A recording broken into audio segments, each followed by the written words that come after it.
What's up? What's up? What's chopping, everybody? Good to see you, man. Good to see you. Welcome to the Chop Shop, man. It's me, your boy Space. How y'all doing? How you feeling? Man, 0-2. We 0-2. I would say, is it time to panic? Nah, it's not time to panic, but we got a lot of things to fix. We have a lot of things to fix.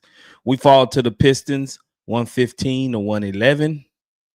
And a lot of our guys just didn't show up. They didn't show up. KD showed up, in crunch. He tried to put the team on his back, but Sengun basically was a no-show. The Reed minutes are tough to watch. The Tari minutes are tough to watch. The double big lineup is not efficient, and it ruins our spacing without a true point guard. We don't have a true point guard, so it's hard for the floor general, or lack thereof, should I say, because our man, it diminishes a lot of his qualities and what he brings to the table when he's on ball. He's more capable and efficient and bring more things to the table when he's off the ball. This is why the point guard is the second most important player on your team. And the Rockets are experiencing that firsthand, bro. Firsthand. But before I get started, man, let me shout y'all out, man. The CSG's in the building. We all we got. ILRS United was good. Bruce was happening. Rick the Ruler was good. Rune Texas, he's just here trolling, say we sorry, team. I don't know if he's a fan or not. What's up, Devin95? Good to see you. Red Sun, what's happening? Chris G was good. Yeah, man, like our offense sucks right now. Our offense sucks. Bottom line. Our offense sucks. And the spacing is horrible. The spacing is terrible. Reed Sheppard minutes is terrible. He's a cone. He can't defend. If he's not catching and shooting, then what is he doing? Tari has been terrible. Jabari didn't have a good game. None of them had a good game except Kevin Durant. Kevin Durant was the only one that decided to show up. Steven Adams actually had a decent game. It's a bad game for Sengun when Steven Adams outplayed Sengun. From the 39-point outset of the last game against the defending champs, Oklahoma City Thunder, where Sengun just looked like a superstar. So tonight, these are night and day performances.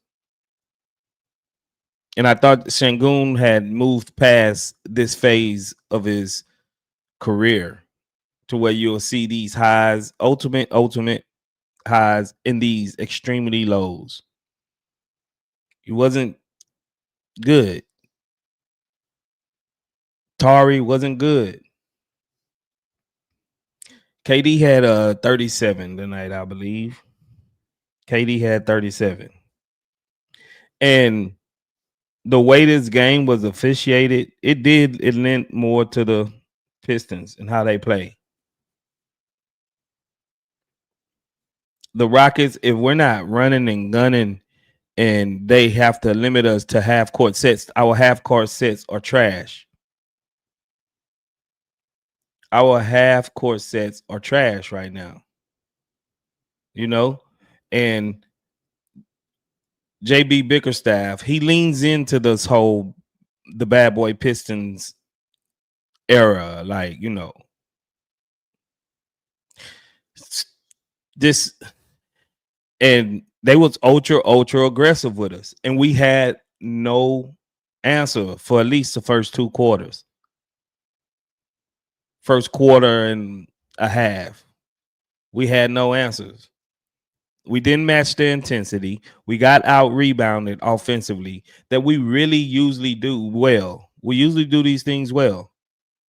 But they came out, they was the more aggressive team. They put us on our heels. And you know they was the more aggressive team because look at the fouls they was committing. Look at the fouls that they actually did commit. Speaking of fouls, this game was poorly officiated, but that's not why we lost. The officials is not why we lost this game. Okogie, he played well in spurts. He did. He was better than Tari.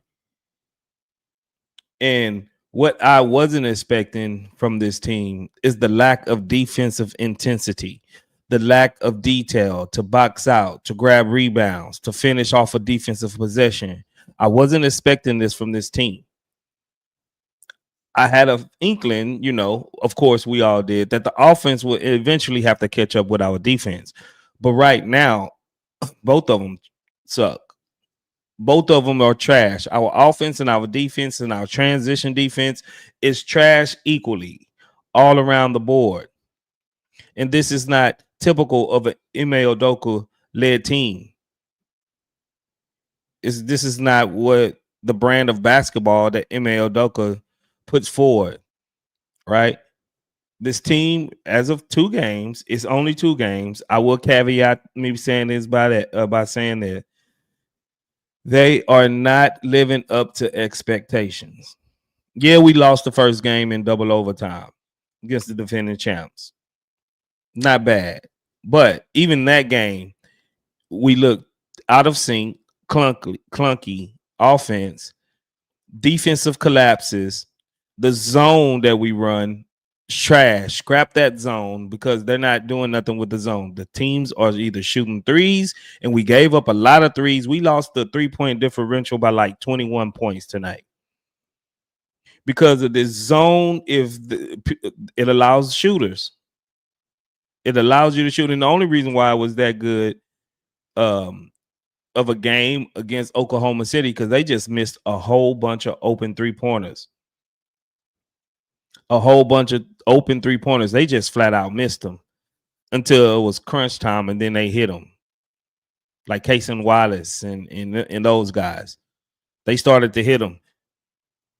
Today, that we was just giving them up. They made Cade Cunningham look like he was the second coming of I don't know who, Steph Curry or somebody. He started jacking them, and it was just they didn't pay attention to the 3-point line. Reed, the backup center, he started hitting threes. You know, this is a team that is underachieving so far and is due to lineups, to a lack of a point guard, the lack of spacing that these lineups create or don't create. This is why this team is underperforming right now. And the defensive intensity, the defensive awareness is off. It's off right now. Now, I see, you know, social media, oh, we got to learn our roles. We got to bump that. We know the roles. A hierarchy? What do you mean a hierarchy? You got Kevin freaking Durant. You got Şengün, that's an all-star. That's the hierarchy we have right now. And if you can't realize this, if the players can't realize this, and then they starting because we can't get into our sets quick enough, they start forcing. I think we only had like 3 assists the whole first half. We don't have time to develop a point guard. We don't have that luxury no more. The 4 years of tanking is out of there. The 4 years of not expecting to win is out of there. This time, when you get a player like Kevin Durant, it's win now. We don't have time to be giving away games because we're trying to run a point guard by committee with Reed and Amen. We don't have the time. We don't have the luxury. So we need to do something. Right now, we need to do something. and going extra big is not helping. I don't know about y'all, but scrap the extra big lineup. You have to scrap that lineup right now because starting off the game, the lack of spacing that it create, and then it didn't help because we were still getting out rebounded. The lack of spacing, the lack of point guard, and then still getting out rebounding when you have the tallest lineup in NFL history to start a game. Scrap it. It's not working. Yeah, people usually say, well, let's get 10 games on our belt. See a sample size. I've seen enough of this already. The reason why the double big lineup was so effective last year because it was a curveball. It was something that'll get the defending team, the opposite team, the opponent off uneasy. It'll get them uneven. Not that you come out and start with this lineup. That is not what the double big lineup is for. There's a reason why the league trended away from the double big lineup. Now, when the opposing team don't have the bodies and to meet you, right, or to compete with every rebound like you do, then maybe yes. But right now, it's not working. It's not working. We don't get into sets quick enough. The time started, the shot clock is not our friend because Reed Sheppard or whoever just pounds the rock for 18 seconds. And then they want to dump it off and move. We have no ball movement. Because we have guys that can't dribble. Jabari Smith should not be bringing the ball up the court in any situation. In no situation should Jabari be bringing the ball up the court. No situation should Tari be bringing up the ball up the court. If I was in May, I would have Şengün or either KD bringing the ball up the court most of the time. Our man, he needs to be off ball. He needs to be in a dunker spot. He needs to be where he can cut. Jabari should be in the corner, posted up. That's where you at. And we're going to run this high pick and roll action with Şengün and Kevin Durant because you have two guys that you need to account for each one of them. So who are you going to double? What are you going to stop?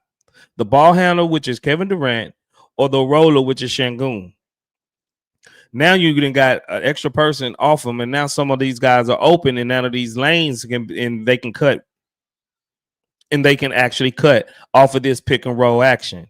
Or in a short roll action, then Şengün can kick the ball out to Jabari, who's waiting in the corner for three. That's his best shot. What are we doing? What are we doing? It's so many times that I see Jabari or whoever bringing the ball up the court, and then you got two guys posting up right next to each other almost. You got Şengün posting up. You also got Steven Adams posting up. Why you got two guys posting up? The offense is just not working with these double big lineups because these guys want to post up. Hell, just go small, go smaller.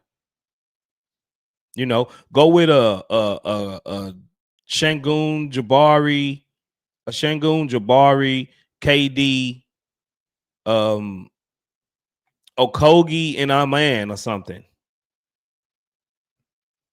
You don't need Steven Adams on the court for 30 freaking minutes. That's not what he's here for. That's not why we even brought him here. We're not utilizing these guys to their strengths. This is the problem that we had with Stephen Silas. He would make guys do things that they're not comfortable with. And these guys are not comfortable with doing the things that they're doing right now. High screen pick and roll with KD and Şengün. This is what you need to do. Make the defense adjust to you. Swing the ball from side to side. Find the corner man. Find the short roll. Find our man cutting or extending in the dunker spot where he's right at the goal. It's too hard of an offense to try to run when you got these two guys clogging up the paint. Everything that KD does, he have to work with it work to get it very, very hard. We need someone that can actually make a entry pass, right? Or either find KD in his spots, his sweet spots, where he like to work from. But he can't work from that spot because you got two bigs, one under the basket and then one about 10 to 12 feet from the basket, crowding up KD's working area. This is where he likes to go work at, the elbow. And he needs that because he's going to dribble once or twice and get to his spot and shoot up. But he can't dribble once or twice and get to his spots and shoot up because you got a big lumbering guy in his spots. Like, what are we doing? And if I'm a casual fan, and if y'all are fans, right? We're not casual fans, but we love the team. But we know a little bit. If I can see it, then they can see it. Then the opponent can see it. And it's easier to scheme for. It's much easier to scheme for. You know?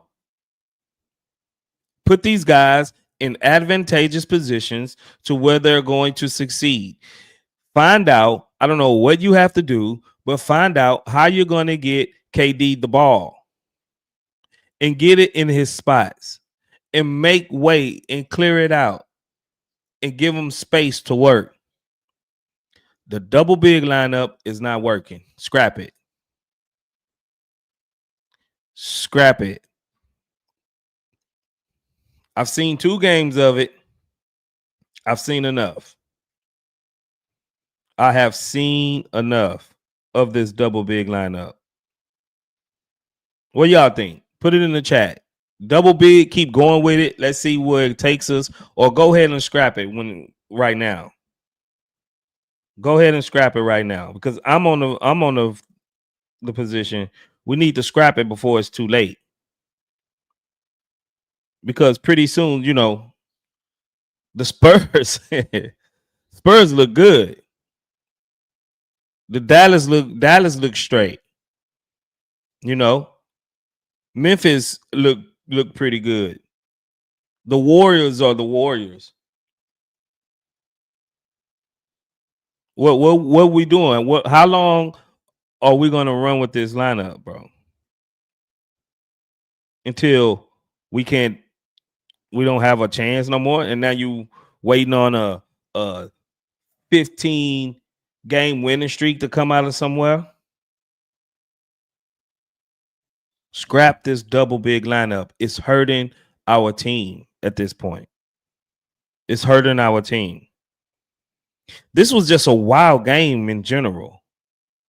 Well, we have like 10 technical fouls, like 50 fouls between both teams. I think we took like 40 free throws. Man, let's look at some stats, man. Kevin Durant, 9 for 18, 50% from the field. Not bad. 3 for 3 from the three-point line. 16 for 18 from the free throw line. 16 for 18 from the free throw. 3 steals, a block. He was a -1 with 37 points. No, we can't blame everything on KD, bro. No, because KD wasn't the problem. KD wasn't the problem. He put up 37. KD is doing what we brought him to do. We brought him to score the ball. And he almost bailed us out, but he's just not enough with just him. Some of these other guys got to come with. Some of these other guys got to come with him. Jabari Smith Jr. played 40 minutes, 3 for 14 from the field. 3 for 9 from the three-pointer. 2 for 2 from the free throw line. 6 rebounds and 2 assists. 1 steal and a block. A -6 with 11 points. Steven Adams, 3 for 14. Hold on. 3 for 14, Jabari? 3 for 14? Nah. And what? 3/4 of that was from the free 3-point line. Steven Adams, 25 minutes, 4 for 4 from the field, 3 for 4 from the free throw line, 10 rebounds, 3 steals, a -4 with 11 points. I mean, that was solid, but we don't need him playing that much. We don't. LP played 38 minutes. He was 5 for 18 from the field, 0 for 2 from 3. That 3 ball came back down to earth, if y'all ain't noticed. That 3 ball came back down to earth. 7 for 10 from the free throw, 7 rebounds, 7 assists, a +3 with 17 points. Amen. Thompson, 30 minutes, 2 for 8 from the field, 0 for 1 from the 3-point line, 6 for 10 from the free throw, 4 rebounds, 1 assist. And his defense was suspect.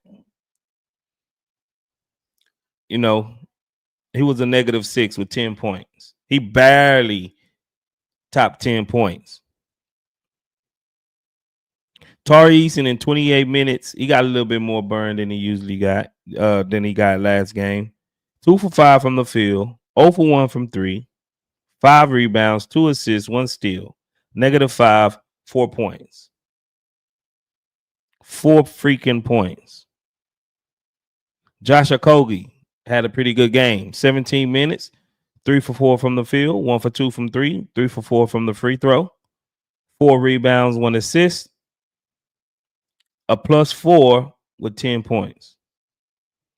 Reed Sheppard played 20 minutes, 3 for 11 from the field, 3 for 4 from 3. He actually was hitting his threes. 2 rebounds, 3 steals, a -13 with 9 points. But his defense is so bad. His defense is so bad. We shot 38% from the field as a team. 38%. 32 for 83. Yeah, we start slow, Tim Dunn. We start slow, but those, like, come on. We're supposed to have a better team. We're supposed to have a better team. We're supposed to be beating teams like the Pistons. We're supposed to be beating teams like the Pistons. Yeah, they're improved and they're better. On opening night, with the 2 best players on the floor, I don't think Cade Cunningham is better than Şengün or KD. We need to win. We need to win these games. I'm not saying the Pistons are a slouch at all, because they are better. They're improved. But we should beat them. I think we have more depth. We have 2 all-stars, basically. We have a legend, and then we have a all-star. We need, even if Şengün was just half of what he was last game, we win this game. Even if Şengün is half of what he is last game or his regular self, we win this game going away. But shooting 38% from the field, because it's so hard to get good shots. We're taking bad shots. Reed Sheppard, he's running and he's doing sky hooks like he's freaking Kareem Abdul-Jabbar. Bro, you're 5'6". You're 5'9", bro. You think you physically get it over Stewart and Durant and all of these guys? Come on, stop it. Bad shot selection. Bad spacing. So everything is tough at this point. Where's the system, the plays drawn up to get easy buckets, the motion and the cutting, and where's all of this? Where is it? Because we don't see it.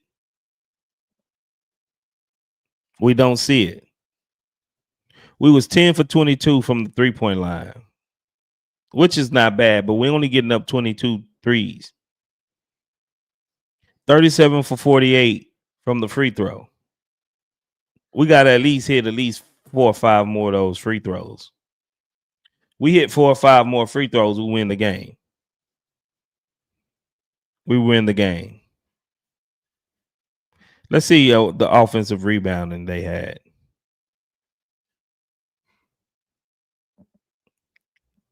Let me see what they have. They have 15 offensive rebounds.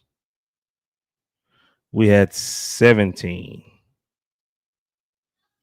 We had 28 defensive rebounds. They had 30. No, I'm sorry. They had 48 total rebounds. We have 45. We still getting out rebounded. We still got out rebounded. And I'm wondering, like, you know, how many of them offensive rebounds they turned into points. Because at a couple of point times, we gave them 3, 4, 5 chances to get it. You know, they give them that many cracks at the basket. They're gonna eventually hit some of them. They're gonna hit one of them, 2 of them. Got out rebounded. Got out 3-pointer. We was 10 for 22 from the 3-point, right? What was they? Let's see. They was 16 for 39. That's an 18-point swing. That's an 18-point swing on just 3-pointers. That's the ball game. Rebounding and 3-pointers, that's pretty much the ball game. That's why we lost. A lack of effort on defense. That's why we lost.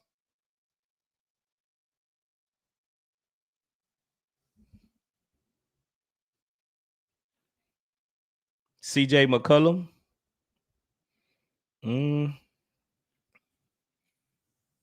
At this point, I mean, we got to do something. We have to do something. But the double big lineup not working. What we doing now is not working. KD can't be happy because this is not what he signed up for. This is not what he signed up for. And I will say this before I bring people up. If you want to come up, I'll post the link in the chat, and then you could come up. You know how we do it. I want to hear from the CSGs. Let me know how you feel and give your take off, and then we can get rolling.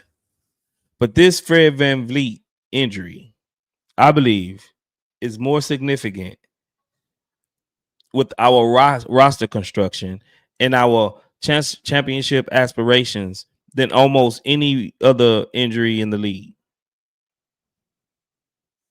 And we still see the Pacers doing well, even though, you know, Hallie is out. You know, we still, I mean, the Boston Celtics, they're going to be Boston. I think they'll figure it out eventually because they got a good squad. But this Fred VanVleet injury is probably more detrimental and more significant to this current Rockets team than any team that's dealing with any injury right now of like a star caliber type player. That's how significant this Fred VanVleet injury is. And what is it with the Rockets and injuries, bro? Anytime we think we're going to sniff some success, somebody get hurt. If it's not Yao Ming, you know, Chris Paul, we stay dealing with injuries. Now Fred VanVleet, Tracy McGrady. We get bit with the injury bug at the wrong time. At the very, I mean, this is just the wrong time, bro. And we always got to deal with this. Here go the link, man. Y'all can come up, man. Come up, talk to your boy Space. Let me know how you feeling. Let me know and get your take off. And so we can get it started, man. Yeah, man. Scrap the double big lineup. You know, do something. The point guard by committee thing is not working. It's just not working. If you haven't already, by the way, hit the like button. Hit the like button, everybody. Is it time to panic? No. Christian. Is it time to panic? No, I wouldn't say panic. But we do see we have glaring holes and glaring weaknesses in our team where it will hinder us in the long run from actually going and being what we want to be, succeeding and doing what we want to be and what we want to do.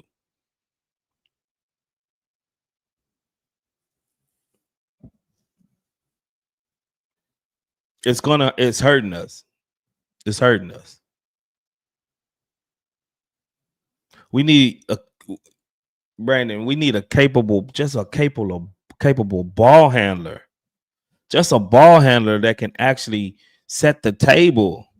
None of our guys can dribble outside of KD.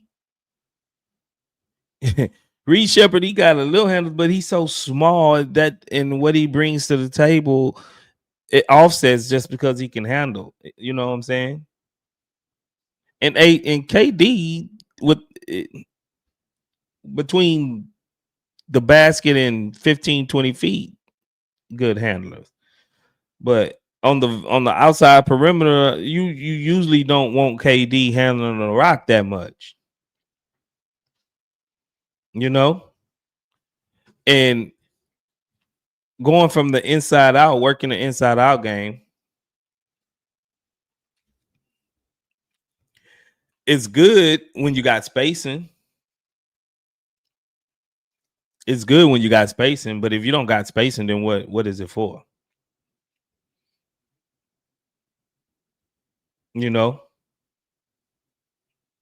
Şengün was just bad, and I think it's because he just couldn't get into a rhythm. He couldn't get into the rhythm. Too much people around. Too many bodies. Easy to help off. Get somewhere.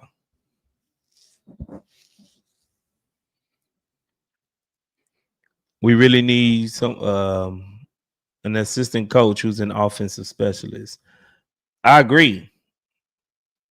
If it doesn't hurt Ime Udoka's ego, he should be looking. We should be looking for an offensive minded coach.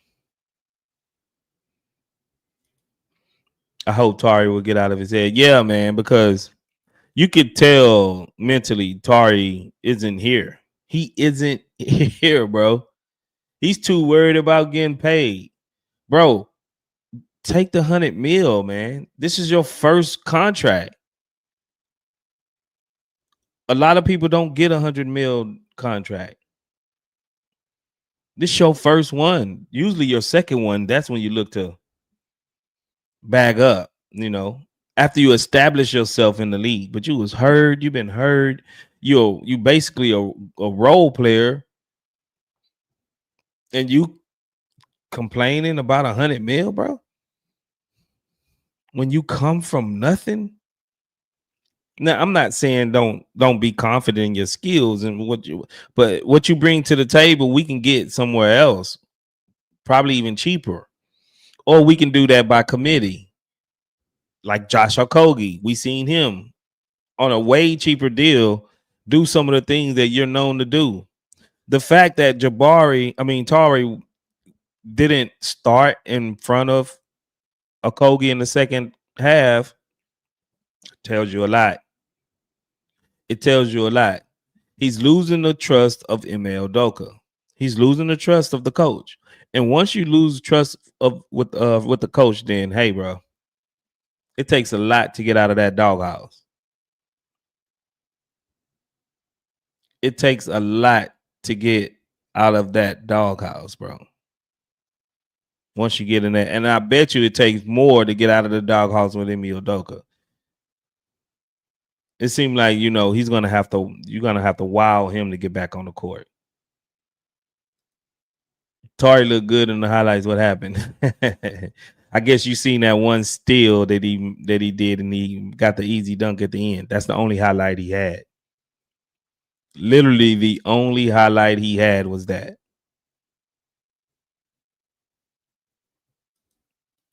So it is what it is. I'm posting the link again if y'all want to come up. If nobody want to come up, then I'll say a couple of more words and then we can end it. But if you want to give your takeoff, you want to know how you let people know how you feel, go ahead and hit the link. Anyone can come up.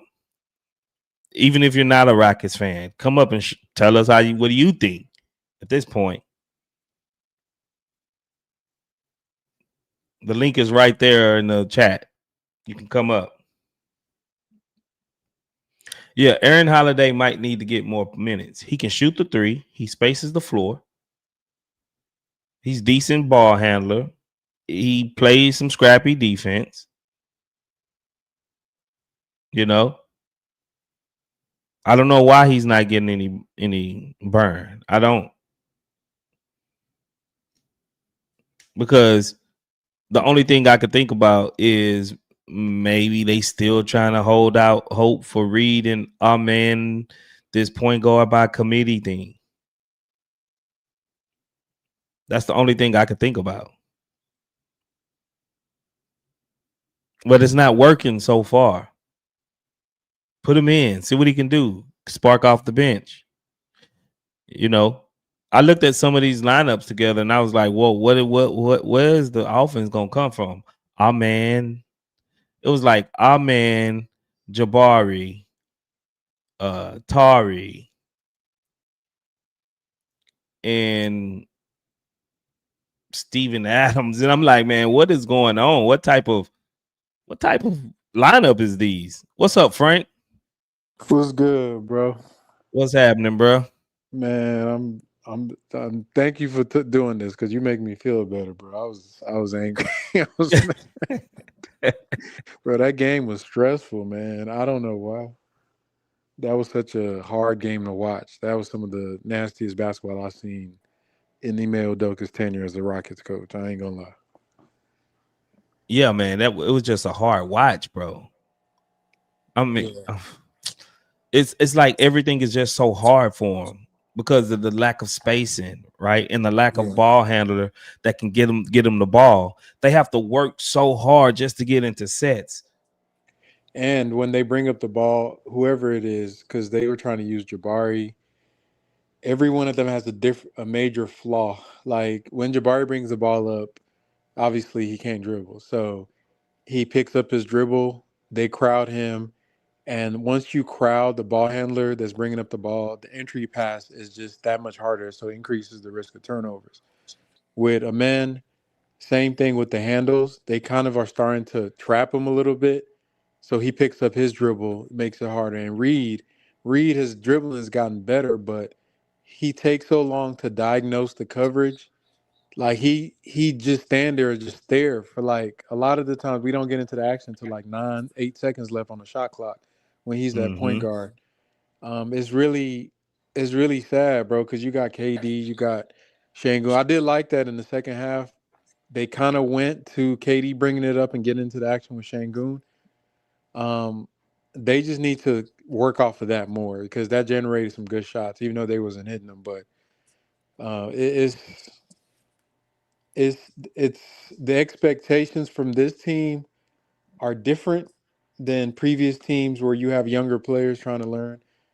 It's not the same. Like people looking at this of the lens, like, oh yeah, Jalen, nah, bro, this is not a Steven Silas or Christian Wood team.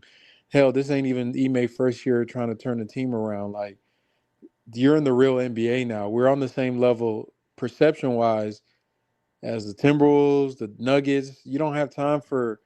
Ain't none of them teams gonna let a rookie come out and just tank the minutes, bro. Yeah. And that's what people got to understand. This is a whole different dynamic. This is big boy basketball now, and you know what I mean. You gotta deliver. And we got so many holes on the team. And Shangoon played bad today. Played soft. Amen played bad. Everybody played bad except KD.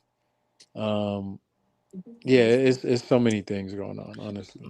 And I was calling for that action in the chat. I was like, why is not KD and Shangoon doing the high screen pick and roll or screen or whatever you're gonna do at the top of the key? You know what I'm saying? Because that actually makes the defense adjust. Like, okay, now who we gonna guard, right? And Exactly. Jabari needs to be in the corner, bro. He needs to be in the corner. A man needs to be in the dunker spot, and Steven Adams need to be baseline on the other side. You know, roaming out of the way, and then if it's a make or miss, he can get in there and get an offensive rebound, bro. Like, Yep. this is not hard and I don't know if MA is just trying to let these guys go through the growing pains, but this is not time for that. This is not the time for to be trying to groom a point guard, bro. It's Yeah, not time for that. it's I mean the growing pains, you're not gonna grow as far as learning how to dribble in the middle of the season. That's different. Like your experience may make you process a little faster, but that's why like when people discuss with me about like Reed and the man, and I said this in the preseason, and people were getting on me about it, blah blah blah. Like growing development for those like what I call like more like larger motor skills as a basketball player happen in the off season. Like your Mm-hmm. handles get better each year. Like in between the season, you come back with a new handle, etc. Just like shooting. Like guys may like their shooting may go up and down, but for the most part during the season, they're going to be what they're going to be. But if you want to see a huge jump in a guy's shooting, because they might work on their form in the off season, do others. That same thing with dribbling and being able to. So like some of the issues that Reed has, for example, they're not going to change just because he's played more games. Some of the things that he is struggling on might, like I said, his ability to get into the action faster, that's going to get better. But not being able to like create separation, not being able to play defense on ball for a man, not being able to just continue a dribble after you get like pressure or get into the paint without having to commit to. So because when a man, even when he attacks, if he doesn't go for a layup or a dunk, he's gonna turn it over. So there's no like probing, you know what I mean? Like stuff where a point guard do where you might get the initial action, you probe, then reset it. We don't have none of that.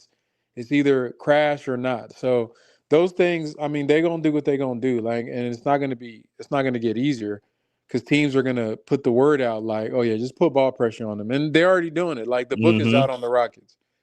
Every team is putting ball pressure is what we saw when KPJ was playing a lot of point guard, Yep. where I think it was Nick Nurse that started it, or it was either Nick Nurse or Spoelstra that started picking him up full court, and he would have a bunch of turnovers, and they would start trapping him. Every time they just trap him, man. And I remember people were like, "Oh yeah, he's the most trapped player in the league." That's because they didn't.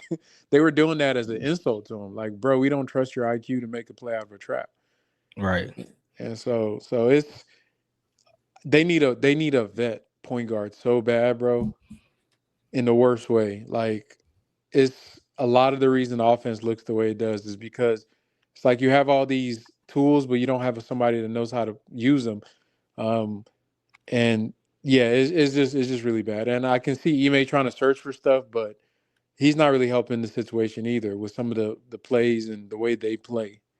So I know they'll get better over the. I give them a month to like figure out whatever version of this offense or what this team's going to be, but um, it looks nasty right now. Yeah, they better figure it out quick. Devin, you on stage. What's going on, man? What's good, y'all? It's been a minute, man. Yeah, it's been a minute. It's been a minute, man. Man, man, bro. This shit feel like when, like, you ain't been to the grocery store in a minute. You look in the cabinet, you trying to figure out, what I got to cook a meal, and like, damn, I ain't got shit to go together, man. Like that's how this team feel right now. Like, man, I really wanted a man to be like the future, like the point guard of the future. I'm not saying that's out of the book. I still feel like he has the development, and everybody's expectation is high for him. But like, I really feel like he could benefit from like change of pace. You know, you see guards like him who are very explosive. You know, they kind of just when they have that really quick burst, they just go instead of just like going first gear, second gear, third gear. He just going first gear straight to fifth gear. And staying in that gear. And like a good guard is not going to have to be like sprinting up the court, every possession to get into an action or to bring it up or you know he he looks better than he did last year, but he still doesn't have that comfortability that you want to see from your lead guard. But I trust him more than Reed. Man, Reed, like when he goes to the rim, I feel like people are daring him. He doesn't give me that confidence that makes me feel like he's like a TJ McConnell, like, a fearless point guard, like a strategic Kentucky guard like that we thought we were getting out of the draft. He does have that high IQ where he can process, but like it kind of backfires because he kind of thinks too much. He he doesn't have a offensive game where he can kind of, in my opinion, he needs to be more like a Chris Paul. Because he loves to get to that mid range since he can't really get to the rim like that. Um, But he can't um, hit it. yeah. he gets there, but he's not converting them, and I guess that'll come with time. But man, but Also, I see what you mean though. I feel like his jumper needs a little bit of tweaking. Like he has the good mechanics, but it's something about it. It's like he's like jumping forward. Like I'm not saying like he has to have like a Steph Curry type base, but it's something about his jump shot that just it doesn't feel like it's a off the dribble type jump shot. It feels kind of I don't know. It feels like a set like a catch and shoot. He feels like a catch and shoot player. I'm honestly disappointed in Stone because we drafted all these athletes. And I was curious the other day, and I looked up his measurements. Man, he's 6'2" with a 6'3" wingspan. So this is an average guy, and we're expecting him to go up again. Well, I'm not gonna say average guy. He has NBA athleticism, 40-inch vertical. Elite hand-eye coordination, but he honestly just looks average. I feel like he's afraid when he's out on the floor, but I mean, I can say a little bit about everything. Everybody on the team. Honestly, I'm gonna say a brief thing before I pass it on to the next person about KD. I feel like when I watch KD, I don't feel inspired by his play. You know, not because he's not great, not because he's not efficient. He just doesn't like. I might be saying this because I'm a fan, but Jalen Green brought a level of excitement. Dylan Brooks brought a level of excitement that uh, it was just a level of grit. Even though Jalen Green was inconsistent, it was something about his game that had flair and excitement. When I watch KD play, like it's just a little lackluster to me. He gets the job done, but like I miss the excitement of last year. In my opinion. I'll take consistency and efficiency over excitement any day. Yeah, And I'm that's not it. saying you're not wrong about them bringing, what I'm saying, some excitement, but I'll take the efficient and consistent over a cool dunkster not dunk. You know what I mean? Yeah, Dunker, dunker. yeah, yeah. Nah, that's funny, Space. But that's facts though. You Nah, it's know what I'm facts saying? though. But I know what he means. I understand what you mean, bro. But yeah, I'm with Space on that one. Like I like knowing that when that guy shoots the ball, like I kind of assume it goes in instead of holding my breath. So, yeah, I I'm with think you. it's his dribbling too a little bit. Like when he puts the ball on the ground, like he started really looking old. So Yeah, you could tell that he's getting a little older. yeah. I would say like real quick that what KD is. He's a play finisher. So that's always been Yeah. the case. He's not a guy that like you just like Harden where you just give him he's going to be your world and set up Yeah. everybody for stuff. That's why what I was talking about earlier about the team needing a setup man is so important. Is because we're not using KD to his full effect, and that's one of the reasons he struggled in Phoenix if you don't have a good ball handler with KD, bro, you could not make the playoffs with him. But the thing is, if you do have somebody that could set him up with Şengün and stuff, he could also push you to a championship.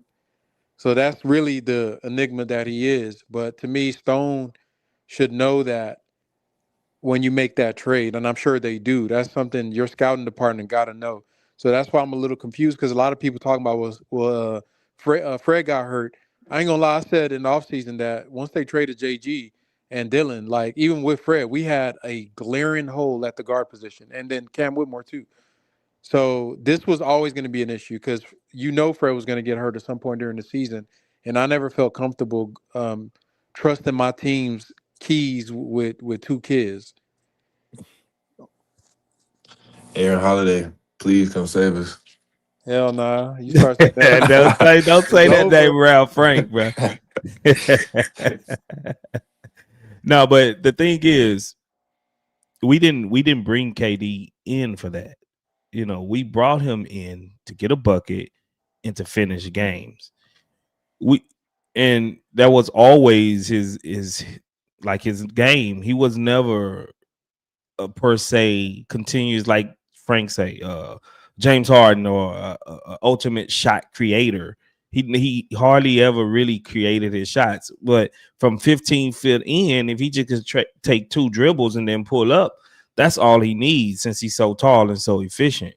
So but when the rubber meets the road in the position that we're in right now, we're gonna have to get him to do more. And I don't know if that's a good thing or a bad thing with his age. You know what I'm saying? But if he don't want to just plummet or this team to plummet to the bottom of the standings early, and then you got to crawl out of the hole, then that's just what he's going to have to do until Stone make a move or I don't know, an act of God that our man and Reed Sheppard developed so quick that there are that be the ball handlers that we think they can be or we want them to be.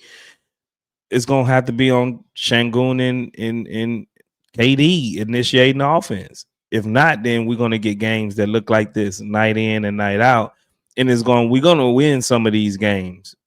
We are gonna win some of these games, but it's gonna look ugly, and then it's not gonna be efficient, and it's gonna be clunky looking. And that's not what we expected going into this season once we added KD. So, yeah, you done, Devin? Yeah, I'm gonna pass it on Lewis. All right, Louis. What's going on, Louis?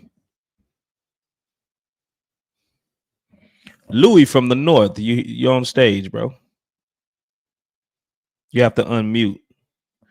Okay, he ran away. Looks like he dropped space. Let me ask you a question while he gets straightened out. What do you? I made a tweet saying that I think a man playing on ball is hurting him on offense because I liked how he was like to me the thing that makes him so dynamic as a player is that he can play on ball, but when he's off ball, him in a dunker spot or him cutting or him getting rebounds is like valuable to the team. And that's when he would like have those stat stuffer games where he have, 12 rebounds, 18 points. A lot of that came from him just cleaning up stuff and just cutting and kind of just playing, off ball. And then on defense, when we're using him as a primary point of attack defender this year more than pretty much the whole game against the team's best offensive player. And last season, that duty was split up amongst Fred, Dylan, JG, and him. And even as a help defender, there's some things he does that we're missing. I just feel like because of the lack of, we don't really have a lot of guards, and we lost so much guard depth with the trade that it's kind of it's making him look bad because in both games he's been a minus when he was on the court. What are your thoughts on that? Yeah, I kind of hinted at that earlier in the stream, and I agree. Yes, it does because now he exerts so much more energy as well, guarding the best player on the opposite team, and also have to initiate majority of the actions on offense. That's why he cramped up the first game and Yeah, we did go into double overtime, but he exerted so much energy that it took away from that. And then just him being on ball, it's almost like he's easier to guard because, as what Devin says, he's not that shifty, stop and go. He's just downhill, you know what I'm saying? Straight beeline downhill type of player. And since he's on ball, now he have to think more, he have to look more, and then he have to be aware of everyone else on the court. So it's taken away from his rebounding because he's not as close to the goal, cutting because he's not like on the wing or dunker spot where he can just cut, and even his defense when he can just rotate over and help off of his man onto bigs, because now he's constantly holding a guy that's usually at his position that can hit threes and you can't leave him. So all the way around is affecting his whole game. And I agree. Yeah, I agree totally 100% that him having the ball is limiting a great, like, on the majority of what he brings well off the ball, and I think he's better utilized off the ball. So yeah, you hit the nail right on the head with that one for sure. We got Louis back. What's up, Louis? Hey everyone. I just wanted to first say hello and say it's good to see you back. Space. I think it's been a minute since I've seen you on the show, but I just wanted to just mention that there was a whole a lot of expectation for for the season, and after that first game, you kind of thought that the second game was going to be Pistons were going to have to pay for that disappointment and how we threw away the game, and versus OKC. And the opposite, I think, kind of happened. Feels like Pistons had most of the time, control of the game, and I don't know. It's kind of a just disappointing because of that. I guess because the expectations set before the season even started after the first game. Even though it felt like the defense kind of disappeared, I was thinking maintain itself and even add the scoring, but somehow we kind of regressed with the defense, and it's just been surprising, I guess, just to see the first two games after, again, that expectation that we got after, getting KD and making the trade.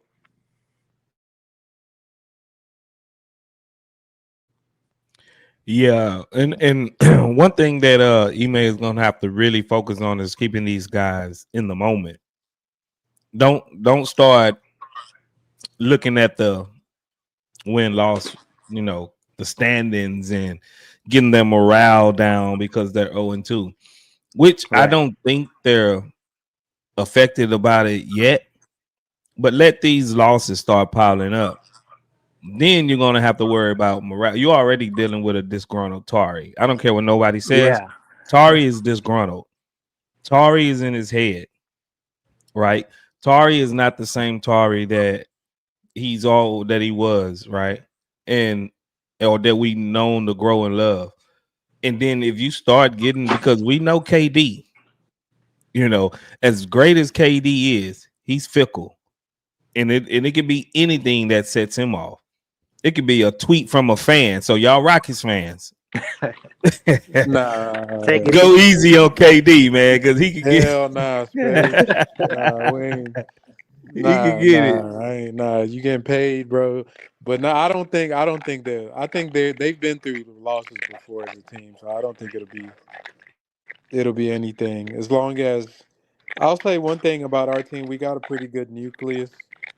I'll say Ime has like the vibes pretty good. I'm not worried about them going on losing streaks more than the process in which they get there. And like it's just the stuff that I'm seeing. There's certain things you can look at when something's wrong and be like, well, this is fixable here, here, and here. I think they can improve a lot. Like they can improve a lot, and the coaching staff can improve a lot. But some of the issues with certain players are just things that there's not much you could do about it. And it's really going to come down to Ime making adjustments on where he's putting them, because I feel like they're trying to force square pegs into round holes right now because of whatever. But Right. Hey Louis, you got some background noise, or either you eating yeah, one of the you two. chewing bones or something, bro. But No, I got a couple of cats around me here making some noise, but I think it's just okay. Oh, it might just be your mic.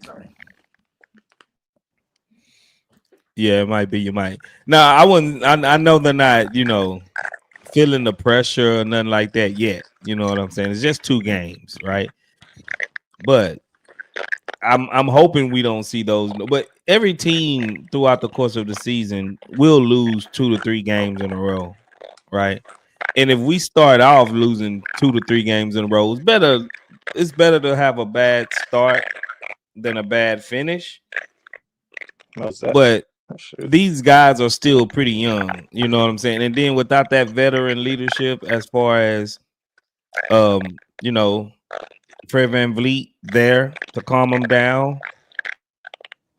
KD, as much as I love him as a player and his assets, he's not a verbal leader, right? He lead more by example, if you would say so. He's not that rah guy, get in people's faces, make sure he's going to trash talk the opposite team, sure. But I never viewed him as being the outspoken leader. You know what I'm saying? Unless I have a different perception of KD than everyone else have. I never viewed him as being that vocal leader guy. He just like, I just want to go ball. I just want to go hoop. Just give me the ball. Let me go hoop. You know what I'm saying? That's more of KD that, perception of KD that I get. Yeah, I totally agree. That's why I really hope that the Rockets, can make a move, before the trade deadline or something. Because otherwise, I don't know. I feel it can get kind of messy.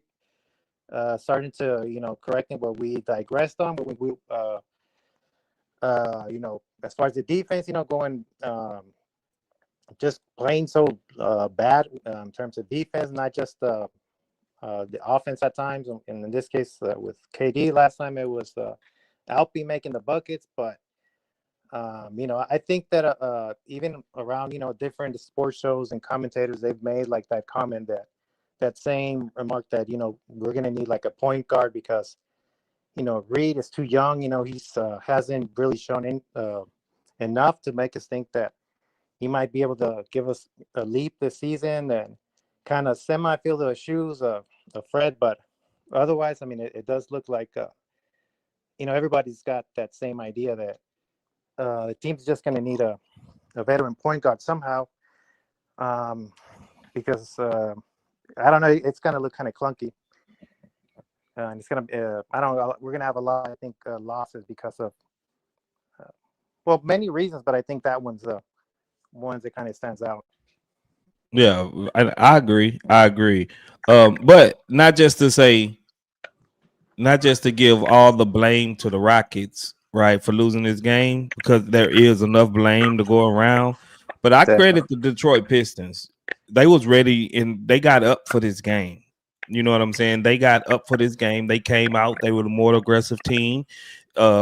They actually played more to their strengths and didn't let the Rockets, and they didn't fall into the trap of letting the Rockets run and gun. They got back on defense, made the Rockets, forced Rockets into half court sets that they know that we're weak at because we don't have that point guard. They didn't, lose their composure except for Durant, but I have to give credit to the Detroit Pistons, because the Detroit Pistons came out and they took this game from us. They came out and they took the game and they punched us in the mouth for at least three and a half quarters, until towards the end, we were scratching and clawing, and then KD tried to do something towards the end. But for the most part, they handled Şengün perfectly. The refs was letting them be physical, and they took it to their advantage, and they capitalized on the physicality, even though the refs was fickle. The ref was, I don't know what's a foul and what's not. I think the ref put their imprint on the game and tried to eliminate a lot of the bumping and bruising, grabbing and holding for the most part. So it was a lot of fouls called, and they didn't let them just go out and play. But the refs is not the reason why we lost this game. The Detroit Pistons was just the better team tonight, and Cade, he did his thing, and Reed off the bench for them. He contributed, and they won the game. You know what I'm saying? So it wasn't all bad because of the Rockets. The Detroit Pistons did force us into a lot of bad shots because they are big and long as well. And they was in position, and they out rebounded and out hustled, and Duncan Robinson hitting threes from the corner and all of that. That all added up. Detroit, they won the game. They was a better team. So, Yeah, it felt like they had home court from the start, and that's kind of what surprised me then. And it felt like Hey, Cade was still punking Jalen, but Jalen, like, somebody tell Jalen him he's ain't no here longer no on the more. team, man. Like, take it easy on us. Yeah, yo, but can anyway, y'all hear me? that's my 2 cents on the game. I'll let you let the next person vent a little bit. Maybe I don't know, but For it's sure, for nice sure. watching you, and always waiting for your uploads, comment and see what you have to do so we can either celebrate or I guess vent together a little bit. For sure. Appreciate you, Louis.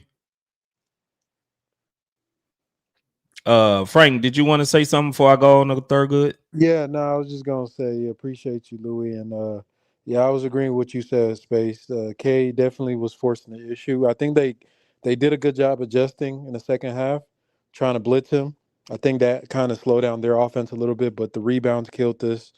I think the Pistons they're a big enough team, a tough enough team that they can put enough bodies in the paint to scare off our guys and force us to take shots that we just didn't hit today. And you know what I mean, we just it's just, to me, the space, like you pointed out, the spacing is bad. I feel like the roster has players. Ime is just not maximum, like the lineups with no KD and Şengün on the floor. Like those, to me, those, like, you could claim those lost the game between overplaying Reed, putting lineups with none of your scorers. I was like, where are they going to get offense in some of these lineups that he was putting out? So, but I know he does this. I've noticed this about him early in the year. He plays these weird lineups, and then as the season goes on, they start tightening it up. So I know they'll adjust and they'll figure it out. But like I said, it just look ugly right now. Hey, I came in at the perfect moment, bro, because that's exactly what I was about to say. Like it was just, but I don't know. Ime, can y'all hear me? Yeah, we can hear you. Yeah, we can hear you, bro. Okay, bro. Ime is just such a weird coach, man. Like sometimes, like the lineups he plays, it's like, why did you even have to see that on the floor?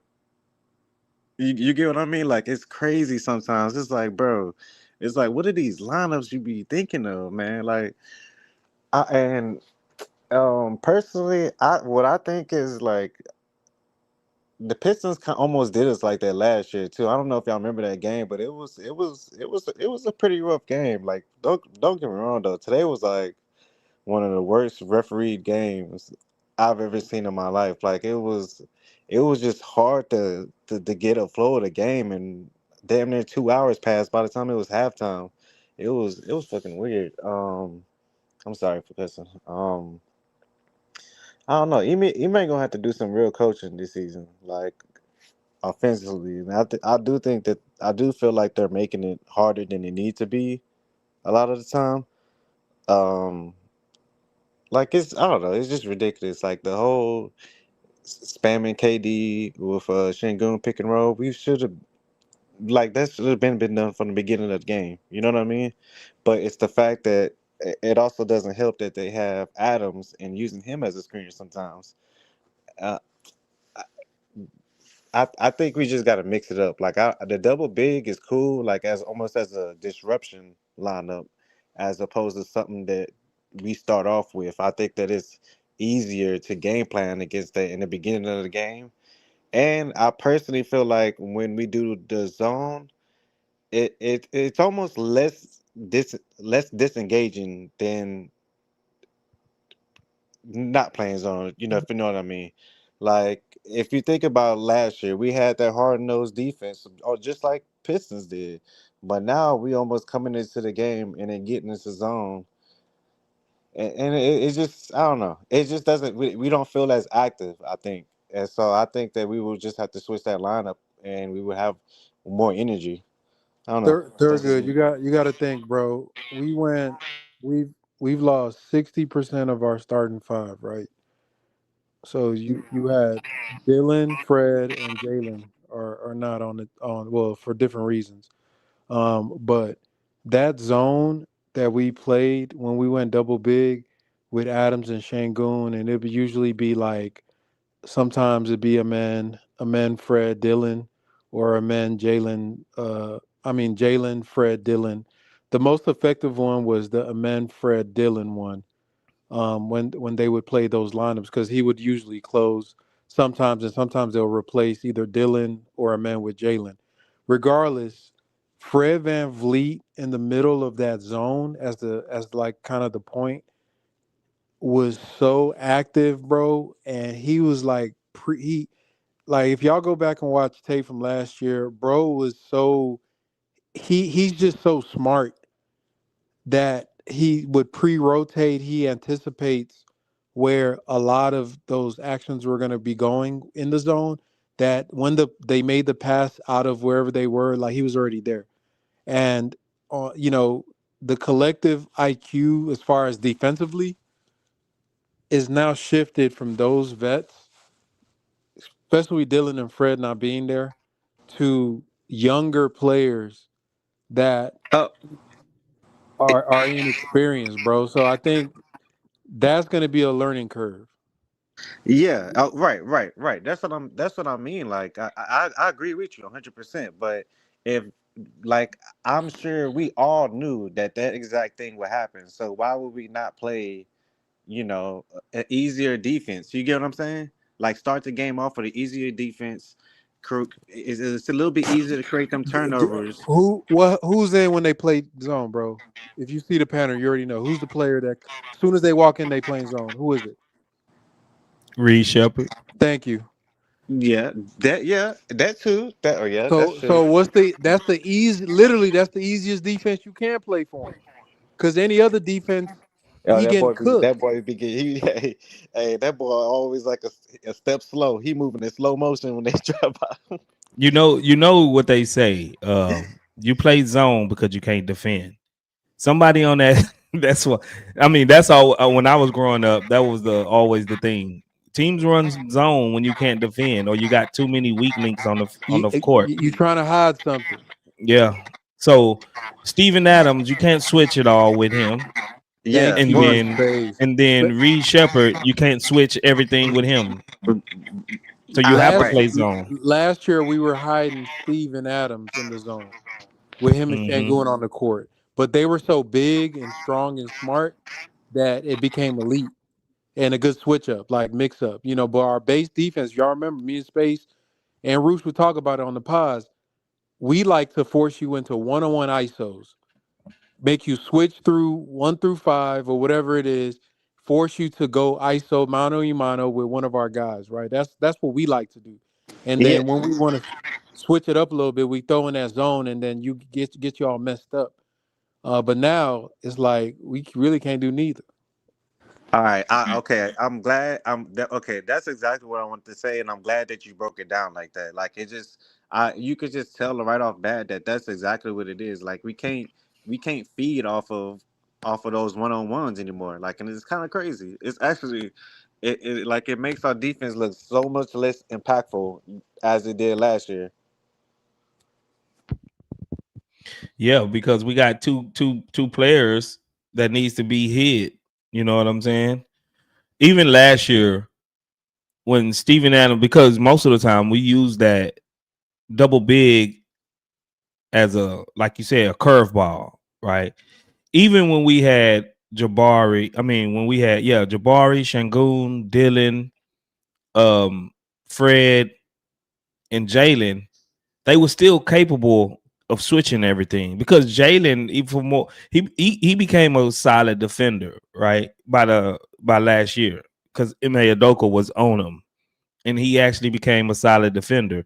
Fred, for his size, his hands are so quick that sometimes he lead us in blocks. Right, we was a terrible shot blocking team last year, and Fred led us in blocks a lot of time. Even though that means he's just swiping down as they going up to shoot, but he wasn't just a liability. He wasn't a walking cone. He'll fight through the hard screens. He'll fight over or draw a charge or do whatever he had to do. But when we playing Reed and Steven Adams at the same time, you have to go zone. If not, then you're not going to be able to switch everything. You don't want Steven Adams out on Shea. You know what I'm saying? You don't want Steven Adams out on Kay Cunningham or even Reed Sheppard at that. You don't want them holding these type of guys, right? So you have to run zone. And I think theoretically, Udoka wouldn't want to run zone, but it almost forces his hand because of the roster construction and the guys we have to play right now. It's forcing his hand to run more zone in a double big lineup. I think we should just scrap the double big lineup to start. Like, don't start the game with this double big lineup. Can I say one thing? Sure, go ahead. One of the fears I have right now is that I think Ime might be actually in love with that zone. I don't think he's in love with it. Well, because here's my thing. One thing I've seen about Ime, bro, is when he latches onto one thing, bro, that man latches onto it until it don't work no more.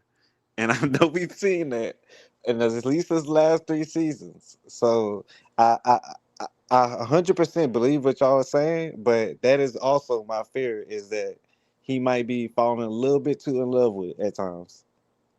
Nah, I think Ime is pragmatic, bro. He gonna do what he think work, and if the results is the only thing with most coaches, they late to make adjustments. Like, we may see something, be like, change it, but a regular coach, they gonna wait till it's beyond a reasonable doubt, and then once they make the change, they make the change, and that could happen with, if y'all remember, Reed was getting minutes last year at first, and he didn't look good, and then he just never got minutes again till like the end of the year.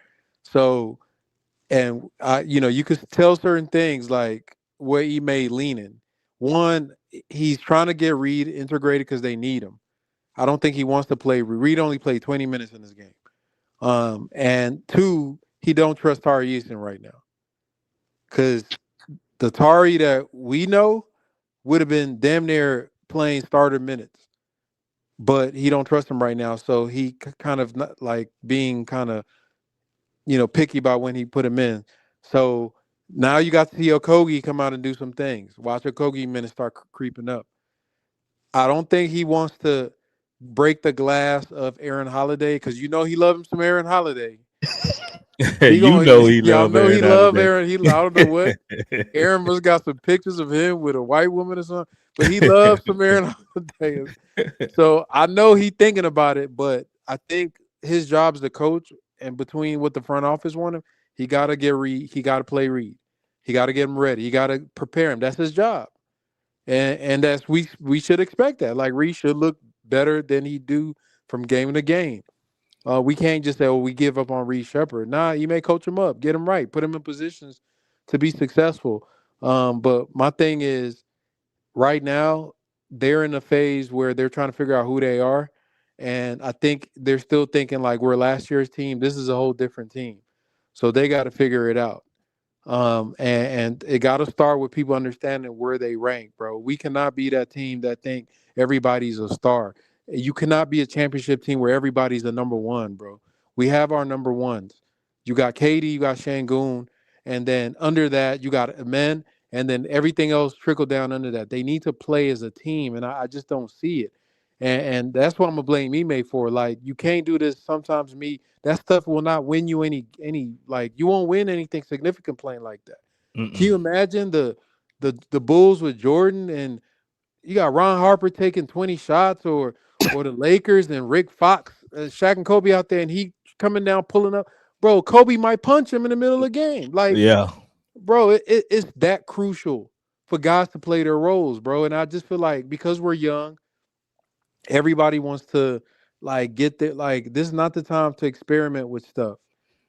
To me, you got to earn the ability to be a guy. Like no role player should be able to feel comfortable walking down the court with the ball and pulling up with like as soon as the possession start from 3-pointer or just driving down.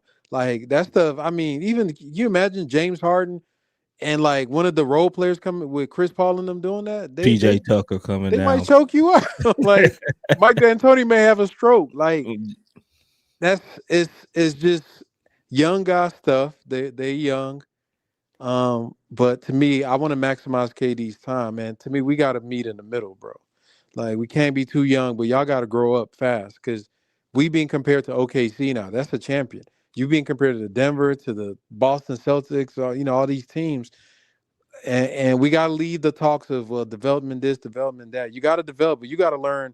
You got to catch up. We're not slowing down for any player to learn and develop. They got to develop while we winning, not losing games because you trying to develop. Yeah, and I think a lot of what we seeing right now is exactly what we're saying, and also they're pressing because they don't have a true point guard. They don't have no one that's setting. All of our guys need a setup guy. Every single one of our guys, especially in the starting lineup, needs a setup guy. Which one of these guys that you could just hand the ball to and say, go get us a bucket? Besides KD. Even KD, he needs that guy to set him up, right? Our man Thompson, maybe if he can drive to the hole, but mostly everybody on our whole team needs that guy to set them up.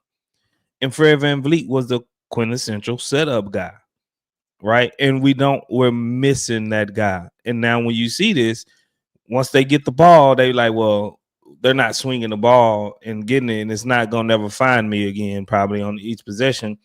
I'm gonna go try to make it happen.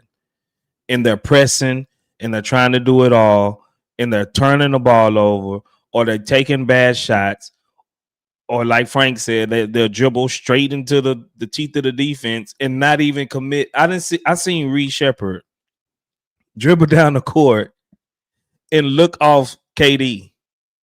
Like, bro, what are you doing? Nah, that first OKC game, man, that was some of the most nastiest tunnel vision I've seen in my life.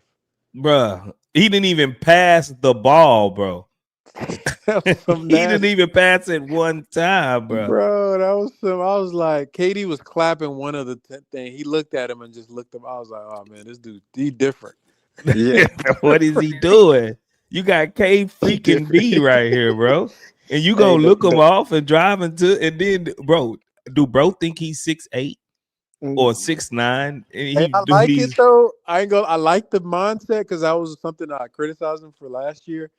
And you know what? I'm gonna say this about Reed. One thing, he's getting paint touches, which is like he can like turn the corner a little bit. It's just everything that happens after that is bad. But literally the baby steps, like he's getting in the paint, in the teeth of the defense.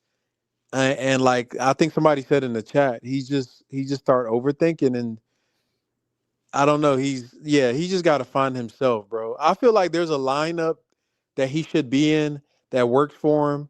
I feel like there's a role he can play that he's going to develop into, that is going to be good for him. He just got to figure it out. But I don't feel like in crucial situations that should be the games for him to do that. The way to me, bro, if I wanted to like help him develop, if it's a team that we're blowing out, then yeah, you might get. But if it's a close game, bro, I need you to be an off-ball player because I feel like he does help his space as well, like as a shooter. Mm-hmm. Like that pass Şengün had when he was on the block and the guy was barely trying to commit to him and he just kicked it out to Reed. And Reed was damn near like 3 feet behind the 3-point line. Yeah, he drained it. Like that, more of that, because he doesn't have to think about that. But they're just like with a man in a dunker spot, they're trying to like force things because of where these guys were drafted. And I get it, but to me, you gotta walk before you start running. And I'd like him to get that a men development where the men learned from playing in a dunker spot first. At least do one thing really good before I give you the keys to everything, and they just trying to force it to me.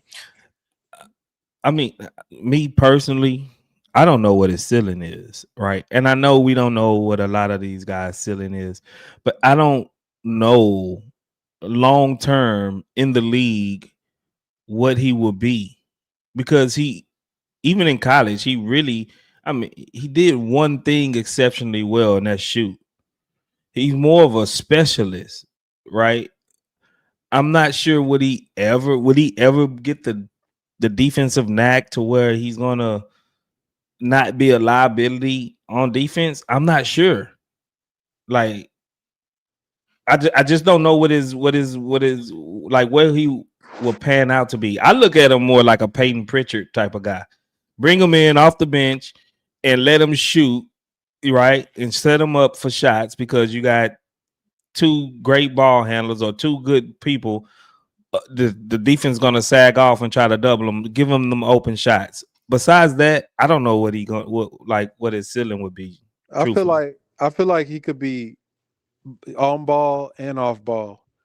I think off ball, like run him around some screens and try to get him open, like they were doing with a Duncan Robinson, or you would see with like a JJ Redick off ball. Because I think the shooting's going to be there. Like that's going to be his special thing. The on ball thing is going to probably take more time. He can handle better than that archetype of just off ball shooter. So you want to develop that in him. I think the mid range is going to be legit. It's just, if this was 3 years ago, hey Reed, go out and tank the lineups all you want, bro. Like, good God bless you. Like, you know what I mean? That's bring us home, man. yeah, bring us home, bro. Go get us Wemby. Get us Wemby, bro. At the same time, learn. That's why I be trying. People don't understand. Like, when we talk about this stuff, it is not to denigrate the players. Like, bro, we've been here since the onset of all this crap, from day one. So, like, we're at a different point of the teams. This current iteration of the Rockets, their journey, where the expectations are that high because, one, the contract, you're paying people real money now. You've made asset moves. You've pushed your chips in a little bit. So it hit a little different about trying to win games and the expectations. So there's going to be less patience. And if you want to show proof of that, Jalen Green is not here anymore. So y'all Yeah. may say, well, give him, bro, they might trade Reed ass by the trade deadline. Like for real. Not saying they would. I'm just saying we in that level of team now where Yeah. things like that happen. They might just trade a couple of players and just try to get better. So yeah, that's all I'm saying. Like he just gotta help us win, and whatever that looks like. But I think they'll be all right. It's just gonna look ugly for a little bit. It's gonna I look hope ugly. you're right on like his long-term projection. Maybe he can be that, like Thurgood say, or was it the last guy, that Chris Paul archetype. But I don't see him doing Nah, he too ain't much Chris more. Paul, bro. I'm not saying he would ever be Chris Paul. Don't get me wrong, but a Chris baby Paul. version of Nah, Chris Paul nine light. times all defense. What is Chris Paul? 9 times all defense in his career. Yeah, nah. I'm not even. That's the part He'll that never be that. they lied to me, bro. Cooping them. Do you remember? I was about to say, Yeah. I do you remember. remember draft night? Yeah, they lied to me. Bro, they lied to me too, because I was like, I don't want them. Like, I'm not Hold gonna on. even lie. I don't want him as crazy, but Like, I'm really, because I was like, I don't want him, and they was like, no, he's a Kentucky guard. He's this and he's that, and the processing and the dribbling, and he has a vertical, and he can dunk, and he can.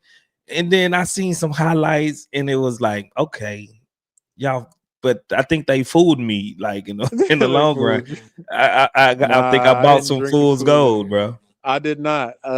I saw it from his draft tape. He struggled against elite guards on defense. Like, they was just going through him like butter. That's my biggest concern for him, is his defense. Because regardless of what his offensive upside is if you can't trust him to close out a game or a close game, then that really does limit what you think he can be. The only reason you can you can bring Şengün into star and superstar talks because you can't play him off the court anymore. And that people don't really understand how crucial that is for a good player.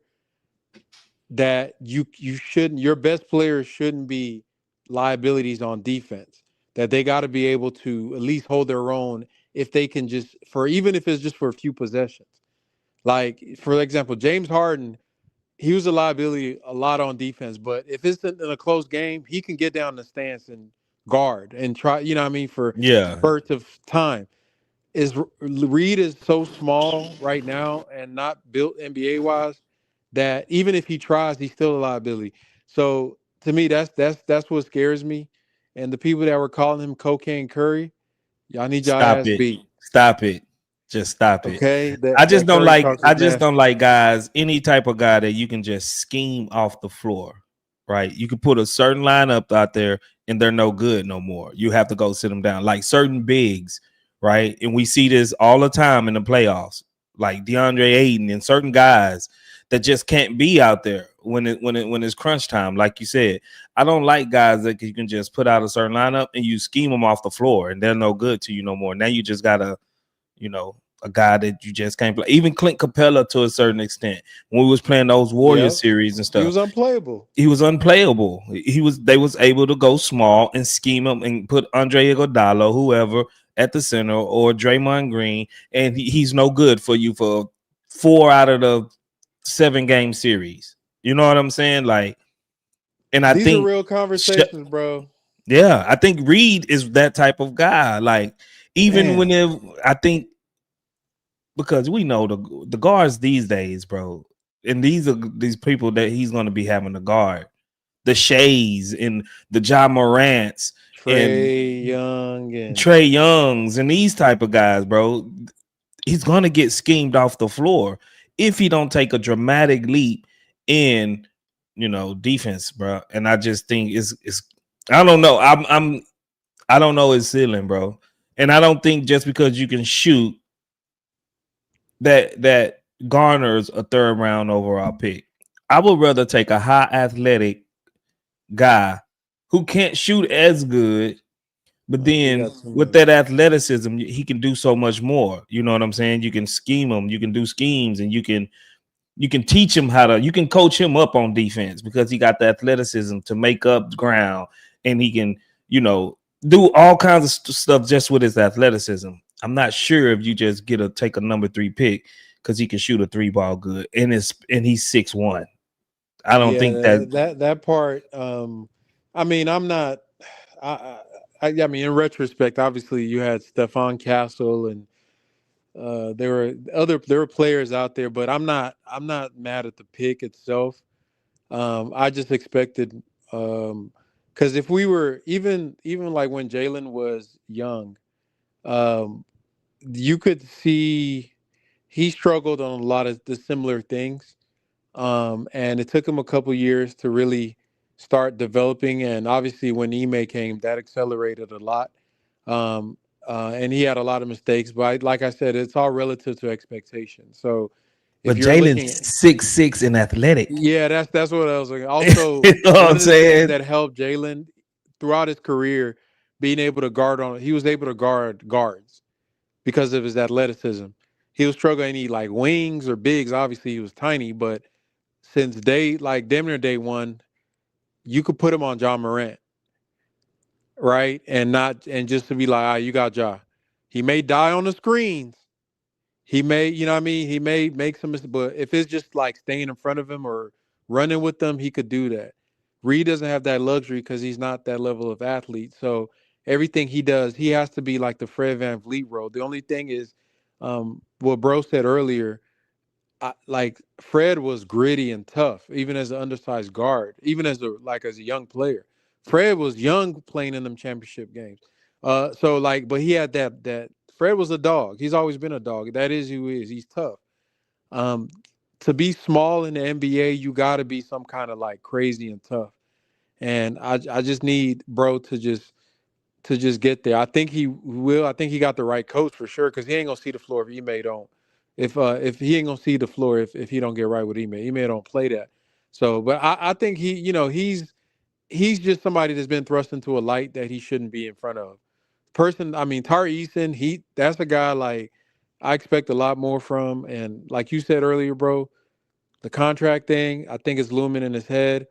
Um, and I am a bit like his choices that he makes on the court.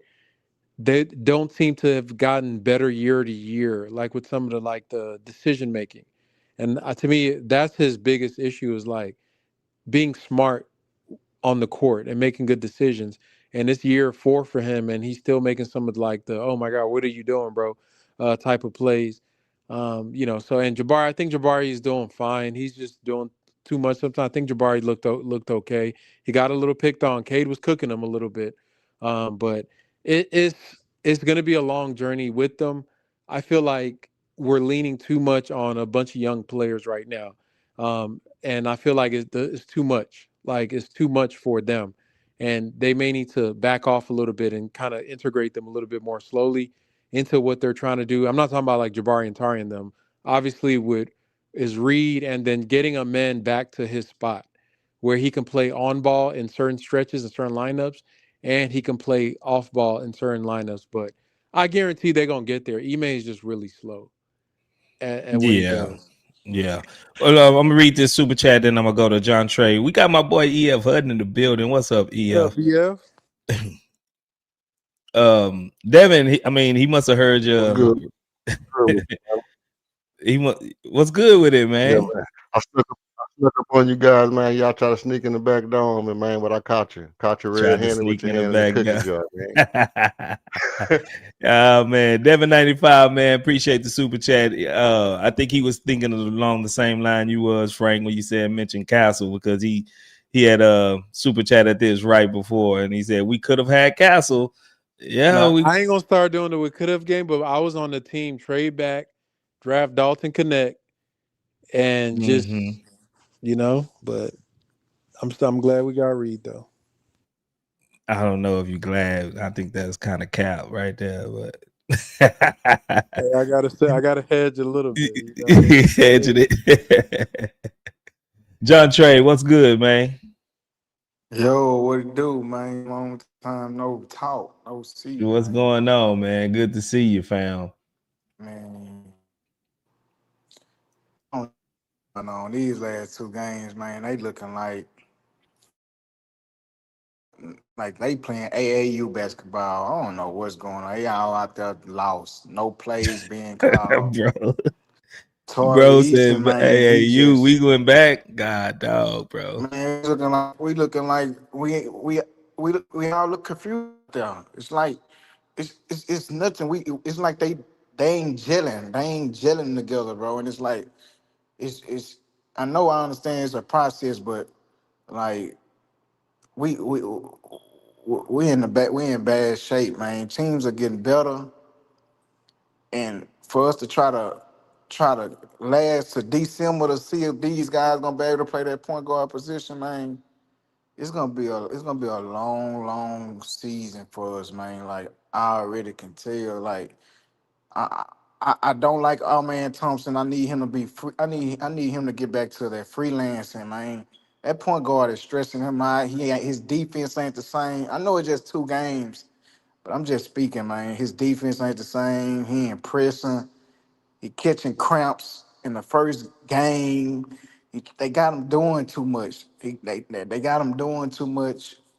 Um, Tari Eason, man, it's just like I'm at the point to where like I don't know what to say about the dude, man. Like he ain't there. Like I didn't watch him. And the crazy thing about it, I'm watching his demeanor as I'm watching the game. I'm watching his demeanor because I'm more trying to see. And he look like he don't look like he happy no more here. He ain't smiling. I don't know, bro. But I gotta just say, man, Shangoon, he had a good game the first game, but he struggles hard against stronger centers. He just still had that Yeah, he issue, and do. he could have, and then the hard thing about it, he don't realize how to play against centers he can't score in the paint with. His mid range is getting better. He's still forcing stuff, trying to force it in the paint instead of taking that shot that they giving him. He's still trying to draw fouls. It's just, man, we finna have a long season if they don't figure out what they're gonna do with that point guard position, man. Like, cause Kevin Durant, he can't save us, bro. He couldn't save no team. Couldn't save Brooklyn. He couldn't save Phoenix. Like, he can't save us, bro. If we don't get nobody that can take the load out for the offense, man, to flow and try not to experiment. We ain't trying to experiment with this point guard situation, man. Not with no Le- R-Man Thompson. You're right. Let me ask you a question, and I bet you, because I think you expected this, John Trey, right? When Fred VanVleet went down, what was your first thoughts? I was disappointed. I'm like, yes, And why was you disappointed?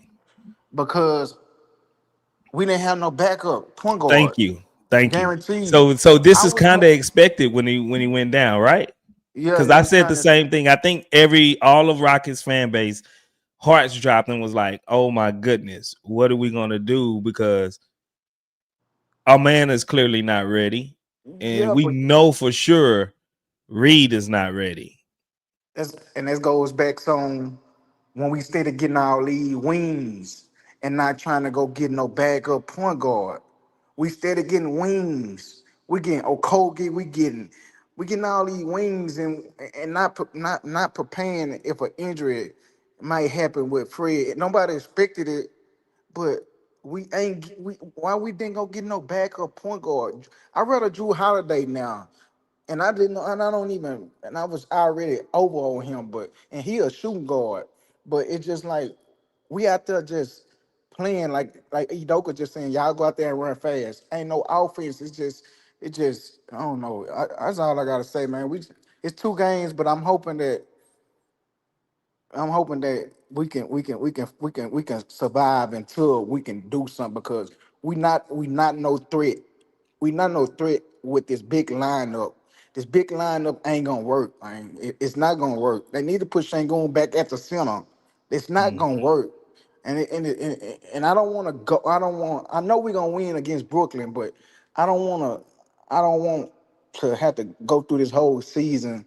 I mean, this whole first quarter of season trying to experiment. We know what we need. If we ain't bring KD to waste a year. I don't care what it is.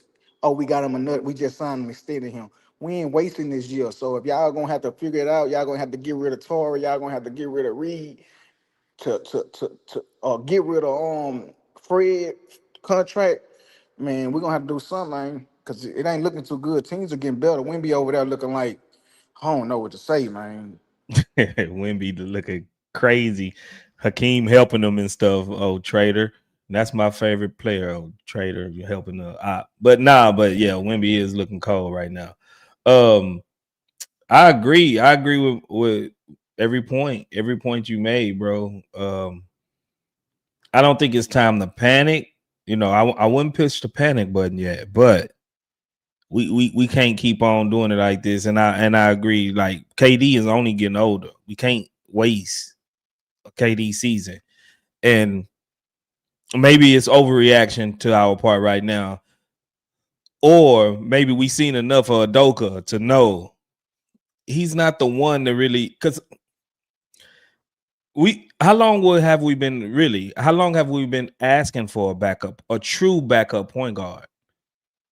Ever since last year, we've been asking for a true backup point. Even when we got Fred, we was like, all right, now who's going to play backup? You know what I'm saying? Like, is he not trying to change it up, or do they have that much faith in our man? Do they really see him as a true point guard in the long run? I don't know. I don't know. I think some have to give though. You know what I mean? What you Hey, think about the big lineup? I hate it. Without a point guard, I don't like this big lineup.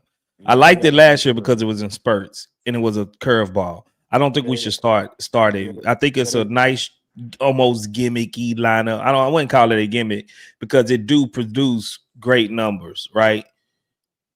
Especially last year. It helped us towards the end of the season to be the number 2 seed. I don't think that we should have a starting lineup that big. I don't think it's Nah. complementary, especially when you lack a point guard. You know, a true point guard. I don't like it right now. I think we should scrap it till we get a veteran point guard that can sort through all this mess and know how to use the big bodies to their advantage. Right now, our guards, they don't know how to use their big bodies that's in there to their advantage. It's a hindrance to them right now. Yeah, it's looking bad out there for us, bro. It's looking bad. Hey, What up, EF? Go hey, ahead, bro. I didn't know if you were finna Who get a you third or. who you trading tonight? Hey, look, I said I'm gonna give what is what I said? I said I'm gonna give Fred and Reed about 5 games before I find out who I want to trade. And so at this point, we're about 3 games away, both of them getting traded in my book. Hey, Yeah, I'm like both that of them. boy, John Trey, man. We got all these wings like we going to Timmy Chan's, man. We got all We these got them wings. wings. We got that 6-piece wing special, bro. Them Timmy Chan wings, man. Now we got a lot of wings, but I'll tell you the hill I'm willing to die on, and I'm probably one of the only few Rockets fans that's gonna say this. But I like the big lineup to start off the games because without that big lineup, if you notice tonight, you know, the big lineup wasn't what killed us. It was the missed shots. We missed a lot of shots. We had guys out there rebounding. You know, if it wasn't for the big lineup, if it wasn't for Steven Adams, just like in the OKC game, if it wasn't for Steven Adams, we would have been out that OKC game the whole time we was leading. And the whole reason we led at all in that OKC game was because of Steven Adams. In this game, it was similar because um, Tari played a horrible game, but he did have 4 rebounds. Steven Adams had 4 rebounds early. It was the rebounding and the brute force that even kept us in this game to where we had a chance to fight back in it. So, I mean, I think that the difference is when people see the starting lineup, they feel like that's the lineup that we run a lot, and then people automatically say, "Oh yeah, we run the zone," but that's not what happened tonight. We had the big line in there, but we didn't run a lot of zone at first, and we definitely didn't run a lot of zone at in the end. We started to run more zone. We started to trap and speed up the pace. But it wasn't the big lineup that beat us. It was just guys missed a ton of shots, bro. We got the shots we wanted, and obviously Ime Udoka ain't a great offensive coach, but we got a ton of shots. Guys missed a ton of shots, and I think they have, they're gonna make those shots. LP was winded. LP was holding his legs in the first, like at the end of the first quarter, letting doing the Jordan at the free throw line at the end of the first quarter. He was gassed. So obviously that comes from not having a point guard and having to run a lot of point guard, but that's what we've been asking of LP for the past 2 years. Goon Hub, Shangoon Hub, everybody, Jackson, my boy Jackson Gatlin, Shangoon Hub. I think he coined the phrase Shangoon Hub. And we've been saying, I call him Big Manu, I call him Big Ginobili. Oh, he baby Jokic, what everybody else call him. And But everybody when we said, say Shangoon Hub, EF, I don't mean to cut you off. go ahead. Thank you. We Please. mean that drop it down to him, entry pass, let him do his thing, and then after the double team come, kick it out and dish and do what he not just Yeah, he yeah. They running got James bro Garden, bringing James bringing the Harden type. ball up. They got him bringing the ball up the court. Ain't no damn Shangoon Hub. That's Yeah. Shangoon Harden. Nah, we Yeah. talking about DHOs. We talking Yeah, about right. half Some court. Draymond type shit. Yeah, Yeah. just half court. Like run the offense, like what they tried to do in the second half when they started going to him screening for KD and getting him on a short roll and making those like smart stuff like that, bro. Anytime he got a dribble or they got to fight and get pushed out of, and I think Ime said about in the post conference that the Pistons were doing a good job pushing them off their spot, and it Right. made everything just hard. Like even trying to get positioning on the post up, they were fighting, Mhm. and you just gotta, we got punked in that scenario though. But yeah, that's Shangoon Hub is not whatever we're doing right now. I don't know what that is. Nah, that ain't the Shangoon Hub we was talking about. And then to your point, right? And about the big lineup. The reason why it's not conducive is because it slows the game down and it forces us into half court sets.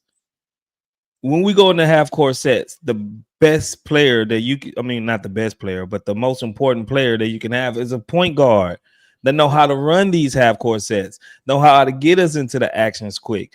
We lack that.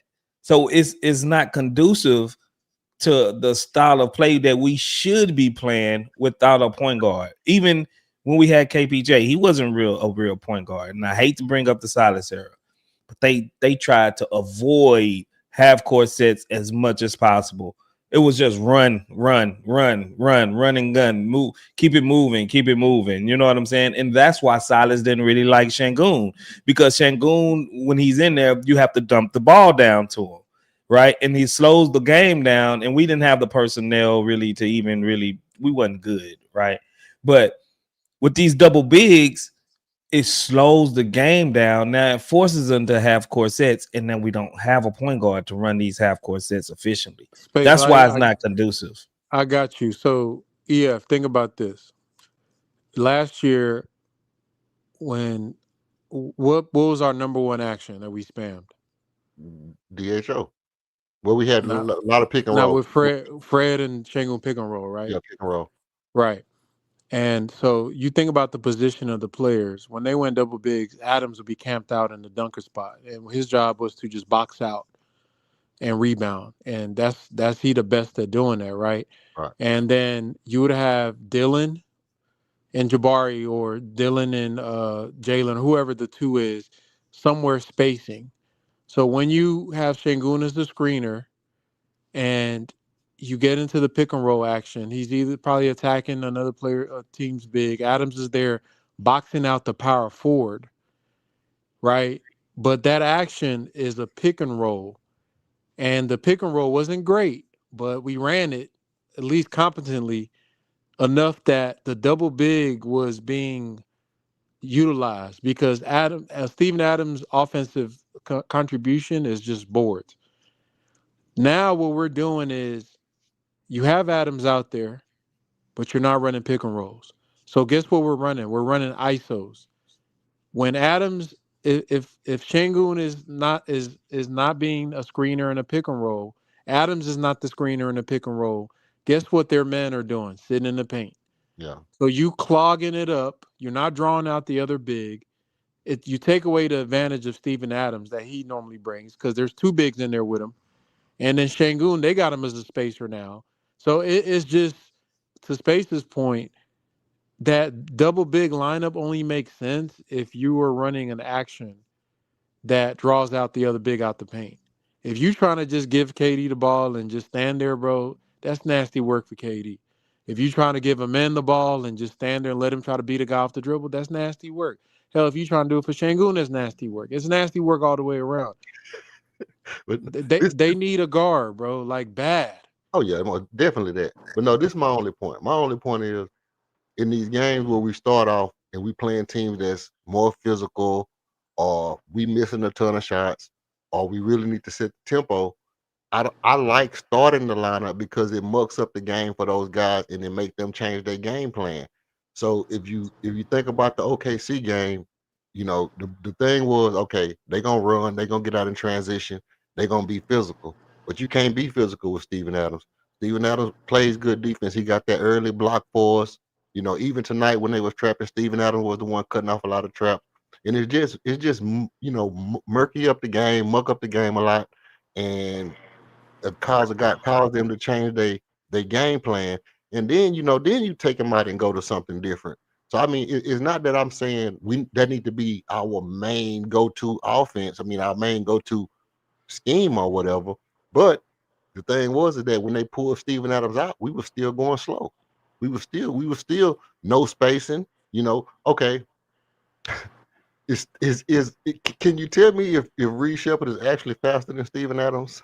Like, can you tell by looking? I mean, I know he is, but by looking, can you tell me? I mean, yeah. I mean, yeah, you can. But to your point about the muckying up, it's true. It does mucky it up, right? But it also mucky it up for us. You don't want to. It's a double-edged sword. You know what I'm saying? It mucks it up for the opposing team, but it also mucky it up for us. Yes, it does. You know what I'm saying? So what is it really benefiting if it's doing this, if it's working against you just as much as it's working for you? You know what I'm saying? Yeah, I mean, But go ahead. y'all can't say y'all weren't skeptical about that big lineup. Y'all ain't think like people like Shea, people like good point guards was gonna pick us apart, bro. They was gonna pick it apart because on these bigs they can only do so much, man, on a defense. And if when you got a good point guard and you got two big centers, and it's just he gonna pick you apart. They already planning out. They already been planning out how to beat us, bro. The bigs. I think Everybody it know how to look beat didn't it look good bigs. in the playoffs though? To me, that's what like I thought the Warriors would be theoretically the worst matchup for it. But but to me, it only work if you got one person on the other team that can't shoot, so you could cheat off of them. If you got five guys that could shoot out there, then yeah, they're gonna tear it up. But if you got one guy you could cheat off, then that lineup is gonna do a lot of damage. Because I thought Steph Curry was gonna tear it up, and he struggled against it for the most part of the playoffs. So once I seen that, I was like, well, damn near anybody could. I don't think Shea went off. Shea was just cooking an ISO. He was cooking dudes one by one. Just you come get yours. So you know, what I mean, I'm with EF a little bit. But I agree with Space. It shouldn't be. I don't like we starting in it. That's my only issue. I like it Mhm. as like, okay, now we got you. We're gonna switch it up. But I don't like that. That's our starting lineup Yeah, because you know what I mean. we can use that when we up when we winning for defensive Or when purpose. you down, that's what he used to do last year. When we was down, he throw that out there, change it up the game. Now you in a zone instead of playing whatever we was playing. Teams gotta it's kind of weird for them. But to me, when you start off with it, they get used to it. Then you can't really switch it. You know what I mean? It's like they're already used to it from jump. So it's not the curveball that you want it to be. It's like we Yeah, used to it now. exactly. Yeah, I but ain't, yeah, go ahead. yeah, do y'all feel like we need to bring an offensive mindset of coach in the game? Because I'm telling you, it's starting to look like we ain't running no plays.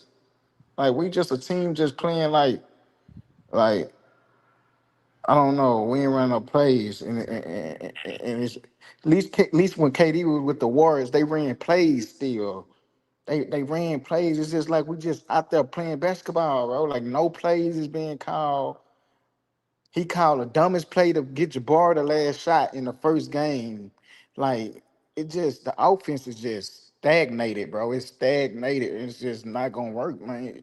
It's not gonna work against good teams, bro. Like the offense is too stagnated, bro. And ain't our man can't shoot still. He ain't really just no knockdown shooting. And you got it just ain't gonna work. You just gotta. I don't know that offense is horrible, bro. It's real horrible. KD did his best, but it's not gonna work. I don't know. I hope his stubborn, the way how stubborn he may is. I hope he don't stick with this lineup, bro. I hope he don't stick with it to try to be like enforce it because it's not gonna work. We might win a couple, but it's not championships. It ain't that type of level of I mean, that lineup can't get us nowhere. It's not gonna get us nowhere. We first round exit again. Frank, you want to Yeah. comment on at least the Yeah. offensive coordinator thing? Nah. I mean, we've been saying that for 3 years. I don't think it's gonna happen, but I think you can get you a guard this year that know how to read the game at a high level that can score, can facilitate. If that should be the move they should make because they got everything else ready. Honestly, they got everything else ready. That's what the team is missing. They got wings galore. You got one of the most talented bigs in the league. You got a closer. You really just need a guard that's like gonna use all those tools and be able to distribute the ball and get guys in position. So yeah, I'm with you. This not a championship roster. Like if you're relying on a second year player and a third year player that are not traditionally point guards as NBA standards, and you're trying to groom him into, then you're not really trying to win no championships doing that.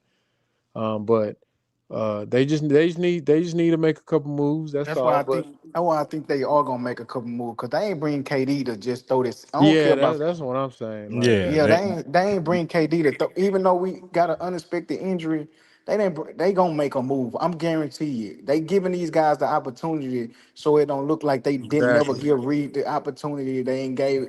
I mean, the opportunity to play point guard.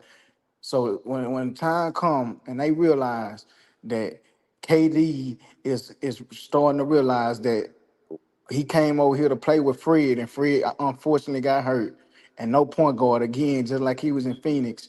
They gonna get a point guard. I just don't know who it's gonna be, and I hope it's a star level point guard because we need somebody to come in and be able to fit in real quick. We don't need no backup point guards, none of that, because Thompson is not ready for that point guard position. So we need a starter level point guard.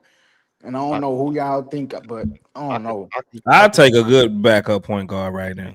Just a good like a good backup point guard. Like That ain't gonna push the needle for the championship though. yeah, I mean, because I don't think we need a high level. You know what I'm saying? Because then when you're talking about giving up assets, like a lot of assets. If you're not talking really. about that type of guy, if you want that high level, But who's out there? Who you gonna but get? If you're gonna have to go and trade for somebody, yeah, you said a starting point guard. You know what I'm saying? A starting point guard, they're being utilized on their teams, right? Even if you got to see who's gonna end up tanking and this and that, and then they gonna still want assets because now they're tanking. Ain't but nobody just giving up starting point guards. Yeah, but but we got the assets to get them because we ain't got no years to wait. We ain't got no years to wait. So some of them players gonna have to go. They gonna have to go even if it's Fred. Fred gonna have to just accept the fact, bro. We can't wait. We ain't trying to wait next year. I If you think ain't ready, if you ain't ready about playoffs, man, we trying to win. We trying I to just we don't trying want to to upset the apple cart, and then we get rid of because a starting point guard, they're gonna want a starter. They ain't gonna just take anything. So now we're gonna have to take one of the pieces out of our starting lineup, and then we're no, gonna be lacking it, somewhere else. it's gonna be Fred's mm-hmm, contract with either Tari or Reed, mm-hmm. and then a bunch of picks. Somebody Yeah. gonna want Jabari. Nah, they Well, ain't gonna get Jabari. They gonna get the That's what was they it the gonna want. I'm telling 2029 you. first round pick. It's gonna be a bunch of first round picks, like probably picks and contract money. Because if you giving them picks is really premium. We got some good picks. yeah, we do. We Um, got the we I got don't it. know who's out there that's like, but you never know with the NBA. It's a soap opera. 1 minute everything cool, then another minute the team trying to blow it up. So I don't think, to me, like, if you get just you don't to me we don't need a star. If you get I wish Fred was Man, healthy. I want Like, White. I want White. I don't think Celtics giving him up. If they do, they probably clean us up. well, Jacoby White. Jacoby White is probably Oh, the you talking closest one about we can get yeah, to. No, I'm Kobe talking about White? Derrick Jacoby White. I'm White. talking about Derrick White. I'm not talking Yeah, about Yeah, he no too but Jacoby. good. They gonna want Yeah, something. they gonna want $30 the house million. for that. Yeah, that's 30 million. I mean, Fred and Tari would do it for 30 million, whatever he make. But I don't think they're giving him up because they trying to reestablish for when Tatum come back. Yeah. But Kobe White is like 12 million. That's easily reachable with Jay Sean Tate and Tari Eason or something. Yeah, Um, you got to think of guys like that. Those the kind of the Oh, guy that I okay. think random. that go ahead, Frank. Where's the De'Aaron Fox at? He hurt? Nah, 60 million. That's Bro, 12. why you in my head? Is I swear I was about to say, well, we just have to wait on De'Aaron Fox to get a little bit more disgruntled with he hurt? Sacramento. Nah, Nah, he he in he in San San Antonio, Antonio. right? Oh man, he in San Antonio. Yeah, he But did he get ain't playing that. because and they got Where they is already he got his. at? But they gave him a contract extension. He makes $60 million. Yeah, he makes 60 mil Oh, now. never mind. Let him Yeah. stay where he Yeah, at I then. forgot he did get Uh, that. The That guy to keep slipped an my eye mind, on, bro. the guy to keep an eye on is, and this is something that I heard somebody say, and I thought it was put actually in an article I read it. Is Jay Ivy. Jay Ivy is cleared to play, and it could almost be an even swap between him and Tar. Wait, I thought he was hurt. Now he Jayden. cleared. He cleared. He got hurt last year in January, and he's cleared to play, but they haven't said when he's gonna be put back on the court. But he's not finna get no point guard role with K playing MVP level. So they Nah, can't really they do. ain't gonna give up Jaden. They're gonna They might for the right price, but they gonna clean you up for that. Well, it'll be like a Jalen Green type thing. Where did Jalen go for KD? And so KD was Jalen and Dylan and what picks, Suns picks. Yeah, it'll probably be I don't something think like that. Ivy gonna garnish that though. Yeah, he maybe not hurt. as much. I think Jalen was way better than him, but it'll be some signal. Yeah, I wouldn't be mad at Jaden, but I don't think he's mature enough for the team that I'm trying to build. He actually just had a procedure done on him last week. Oh, okay. So nah, Was it last week? Yeah, last week. That's why he's not playing right now. man, give me Oh, the what's the guy TJ McConnell, like somebody like that, bro. I just need somebody to know how to run a pick and roll, bro. yeah, TJ McConnell would be perfect. Bro, Yeah, what's just little buddy name for the Wizards? He was like the Wizards got so many point guards right now. Jones, or what is his name? not the one that was gambling, huh? Nah. Okay. Nah, we don't need them type of. Are you Hey, talking but about at AJ this Johnson? point, you don't know who gambling at this Hey, go point, get bro. Terry At this Rozier. point, Let's see what he up to. at this Y'all point, I'd rather house Russ. arrest too. You said Nah, we Rusty? ain't Nah, getting you Russ. tripping? Hell Nah, no. I no, love Russ, but hell no. I no, see. not Yeah, y'all Russ. talking about CP3 and Russ in the chat? Nah, y'all tripping. I ain't gonna lie, bro. I didn't think about James Harden, bro. I was like, let me see what James is doing, bro.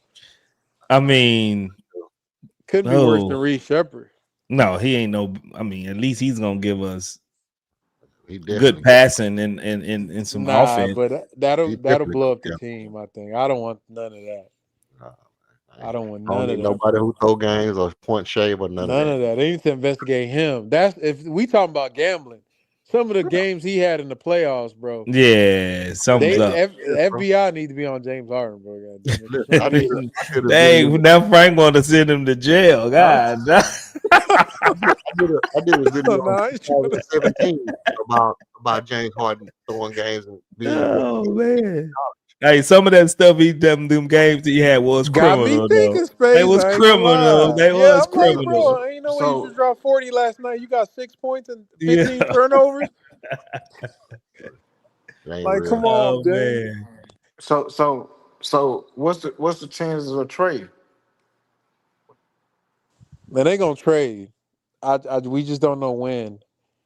But it's I'm too saying, what's early the for them chances to. of us Usually getting we'll him? find out by like December when at least 30 games been played or 40. We'll know who should be on the trading block or who looking like they gonna trade Yeah, something. we'll get some. So Nah, you cause he talking about Trey Young. He talking about Trey oh Young. trade. Oh, trade. I thought you said trade. Uh What's the chances of getting him, bro? I think, man, look, man, I don't know.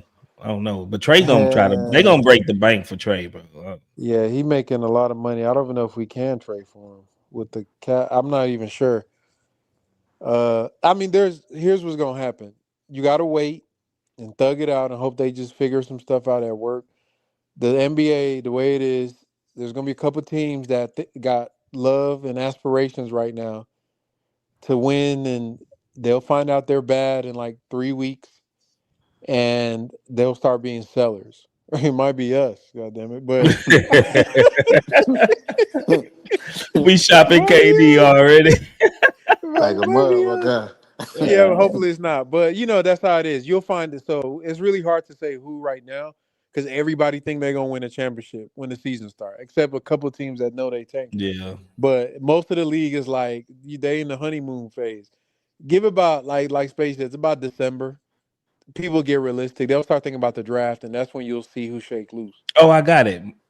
I mean, he old veteran, straight. Put it Mike Conley. Let's go get Conley or somebody like that. Why not? You think Just for Minnesota let him filler. go? Just for filler. Yeah, I think. He Yeah, a starter, right? Don't he start for them? I don't think he started, do he? Oh, they benched him, or are they trying to give the other Duke guard, Yeah, they Kentucky benched him. guard? They Yeah, I benched don't him. Who? think he started. What's the name? Start the little dude. Dante. Oh, DiVincenzo's a starting point guard. Oh yeah, that's a move. What about Peyton Pritchard? Nah, we might as well run with Reed. Now Peyton, he I at like least Peyton. I do like yeah, he Peyton. playing the better. playoffs. I That'd be a do like good Peyton. pickup. So by Yeah, I just checked December, it right now, and Conley only played 9 minutes today. so I got a question for everybody right now. So by December, what's what record is panic record? Like what record you'll be more in panic mode? Is it Shoot. 500 below Anything under 500? 500. Yeah, 500. That's If that's if that's we can if we can right the ship, if we can just hold par, right, for let's say we the fifth, sixth seed. You know what I'm saying? I think we still in good shape. We'll be straight. Like y'all remember last year, we lost to the Magic, the Pelicans. I forgot what the first three. We were Oh like yeah, 0 and we was 3 like 0-3. I, Yeah. to I, start I the and think it, we lost against the Hornets the that year. Hornet. Yeah, the Hornets. It looked bad, but it took time for them to figure it out, and we ended up the second seed. So that's why I feel like this year is going to be similar. Okay, so the OKC game showed you like this team is legit. Like we're a good team. It's not a fluke. It's just, and even in this game, as bad as we played, it was down to one possession in the fourth quarter. So, and to me, Ime played some lineups that lost the game, and Reed Sheppard lost the game in some of his minutes out there. He did a lot of dumb stuff. So it's like I know him. I don't know why he's like this. He does this to start the year where he does all this random stuff. As the season goes on, he gonna cut that down rotation about 8 guys. And some of these guys we see him playing a lot of minutes, they're not going to get a lot of minutes. Some of those lineups will not exist anymore. And then they're going to start winning and stringing together like wins after wins. So it's going to come down. I don't expect Şengün to play this bad on most nights. And I think the Pistons just a unique team for him between Durant, uh, Stewart. I mean, they just got so many strong dudes. It's like, yeah, so I don't. I think we'll be straight, but yeah, if we 500 around mid December, bro, yeah, then this is probably a first round team. Which that's I don't know what they're gonna do after that. You already got KD here. Your next move will be to trade Fred and try to go make a big splash move and get another like the point guard is really the only hole I see. mm-hmm. Like that's the hole. It's just a point guard. You just need a guard, and not even a two guard. Hell, anybody.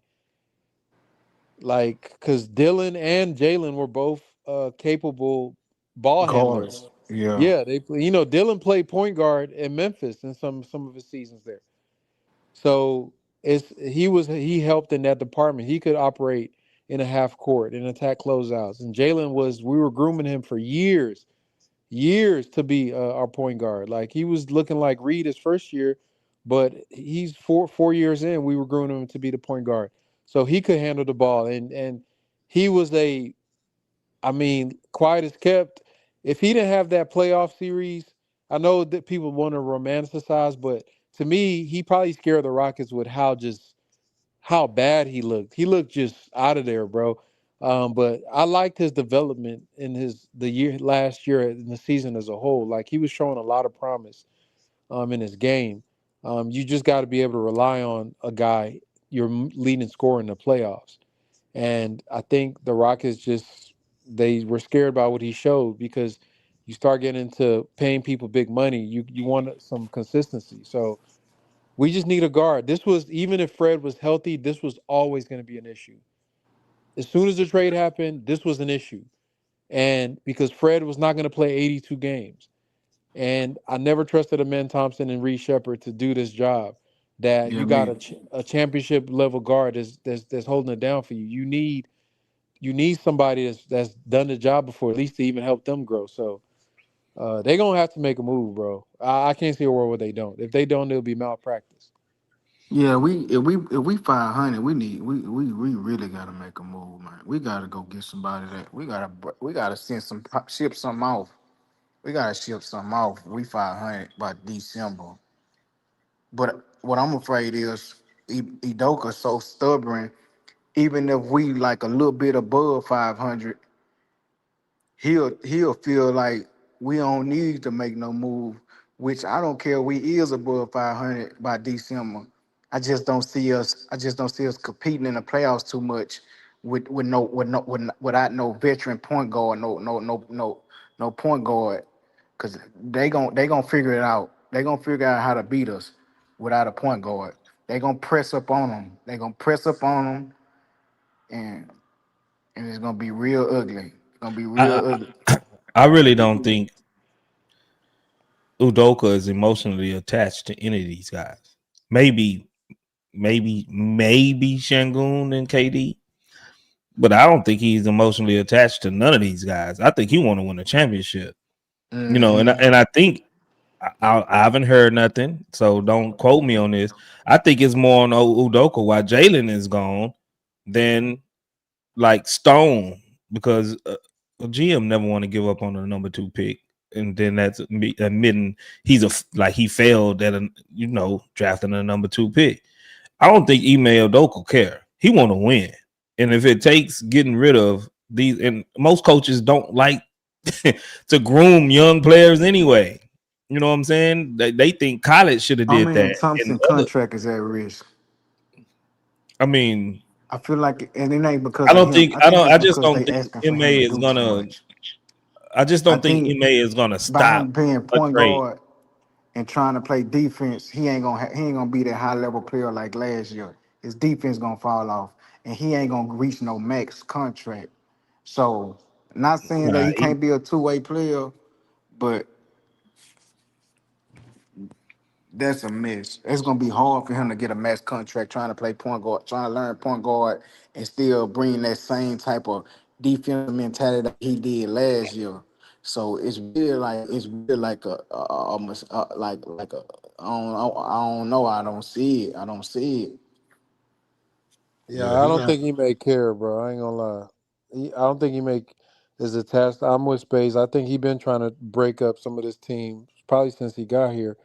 Um, and I think Stone is the one that has an attachment to the players more than anything. And yeah, I think Ime was trying to get some guys moved out the first season when he was talking about they need more shooting and they need this and that. And remember, there mm, was rumors that they were in disagreement about keeping the roster intact.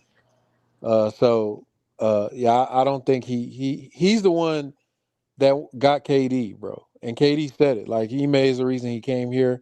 And I'm sure Ime's been once they, he coached them in Boston, in Brooklyn. Brooklyn. So he got KD. So to Space's point, not that we know anything, but A plus, 1 + 1 = 2. Like you want KD, you coach KD, you want to go get him, and Jalen gone. Yeah, by, by my math, that means you were perfectly okay with that happening. So I don't think I don't think he's emotionally like, oh, we gotta. I don't think he cares, bro. I think bro trying to win, and he's just trying to win with guys that he trusts. So I think if the right move is out there, they're gonna try to make it. But there's a competing priority with the GM, where the GM, you drafted these guys, that's your reputation. And once you trade a guy you drafted and high in the round, you basically admitting that you made a you that's a messed fail. up. Yeah, That's why I feel like. That's why I feel like nobody's untouchable on that roster besides KD, bro, and on Shangoon. I don't think I'm at the point to where nobody's untouchable when it comes down to it, because why would you bring KD over here knowing that we trying to win, but you trying to hold players that ain't producing it off potential. We ain't going off potential no more. So I feel like ain't nobody untouchable besides KD and I think a man. Shangoon. I don't think they're gonna touch a I don't man, think a bro. man going nowhere, A man ain't going nowhere. I think Well, he. based bro. on They was even, bro. It made Duka. Well, his They contract at was risk even though. floating out Shangoon trades. Like we was hearing rumbles, like can he possibly trade Shangoon? You know what I'm saying? Like it might have changed since his last, his All-Star, breakout year, and Yeah, they've been we trying to. seen we seen him do his thing over in Euro basketball, whatever. I think they probably adjusted, their expectations, but at first they was like, man, I think Emil Doka was ready to ship off all the young guys, man. Truthfully, think about what Frank just said though. Well, both of y'all said Is Stone reputation on the line. So when Stone came out and kicked the can down the road on Ime, when he said Reed Sheppard has got to be very good for us, period. That's just like when your boss come in and tell you, hey, this got to get done XYZ. That means if you don't get it done, your head gonna roll before mine do. Yeah. So when Stone came out and said that, I took that as him telling Ime, hey, look, if Reed Sheppard don't be successful, your head gonna roll before mine roll. That's But how the only thing I would say about that, just a pushback, I think the Fertitas got Ime back, and I think they'll give up Stone before they give up Ime. You know what I'm saying? They it's only one Ime. You know what I'm saying? There's some of these coaches, they're premium, bro, to get these type of you coaches. got a star coach. Yeah. Why do you think KD is here? Because of Stone? No. So yeah, that's I think that if anybody get moved, if it was between Ime and Stone, and it came down to it, they move on from Stone before they do Ime. Because he he made the face of the face of our franchise right now, bro. Just as much as they talk about anybody, they talk about Ime as well. Ime got these guys playing. You know what I'm saying? Like, I don't know. I don't watch much national TV shows, but when I do, they always gonna bring up Ime Udoka. So when they talk about like the any other team, they don't really mention like the coaches. So you don't think it's Stone go in there and be like, hey, we can get Mike Malone, do good old boy stuff. Nah, hell no. No, because it's not too many coaches I trade for Ime. Yeah, maybe Nick Nurse, Spoelstra, or somebody like that. That's maybe. about it for me. Nick Nurse and Spoelstra. And Kerr. That's the only two that I would trade for. I don't know. I do love what's the name though. Which one? Indiana Pacers coach. Oh, what's his name? Jim Carrey. No, I'm playing. No. What's his name? Yeah, what's his name? I know he looked like Jim Carrey a little bit, though. Yeah, he do. Dang, I'm like his name. I'm going blank. Help me out, Rick Carlisle. No, Carlisle. Yeah, there you go. Yeah, can we pick up Patrick Beverley? No, that ain't Rick Carlisle. Yeah, Rick Carlisle. Bro, what we gonna do with Patrick Beverley, man? That's like you what we gonna do now? Non-shooting. Brandon Jennings and Jeff Teague while we at it. All the podcast. Bro, we down bad, man. Nah, Ime ain't going nowhere, man. Ime straight. Ime, for all his flaws, he probably got the longest leash out of everybody in that building.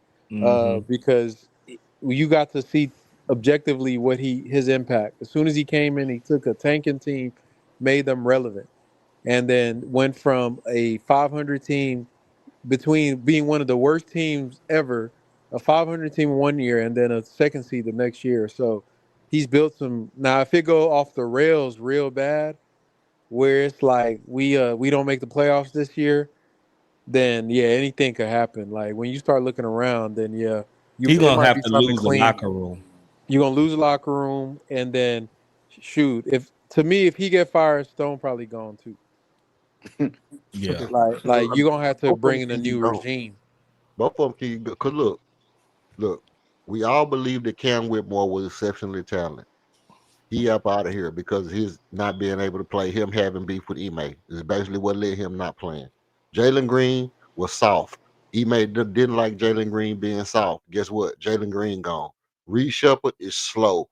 Now, Ime instead of trying to play Reed Sheppard, and he's not liking it, but he's still trying to go with it. That's three players that Ime couldn't develop. We know how these old coaches is with developing players.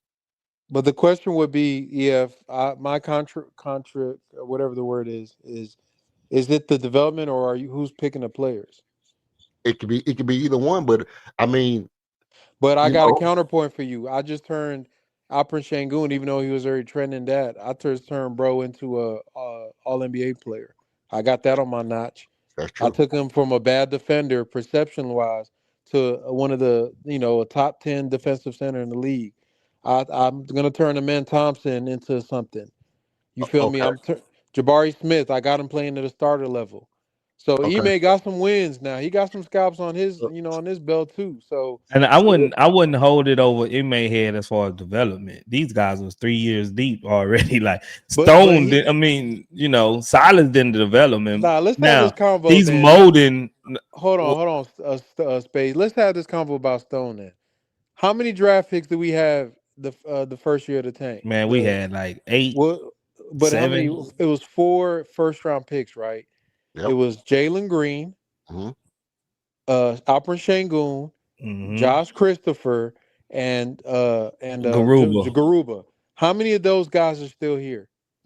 1. Okay, I keep the next year. It was Tari and Jabari, right? Jabari is a starter level player. Tari Eason might get traded this year. Yeah. So that'll make, if Tari, let's say Tari get traded, that's 2 out of 6.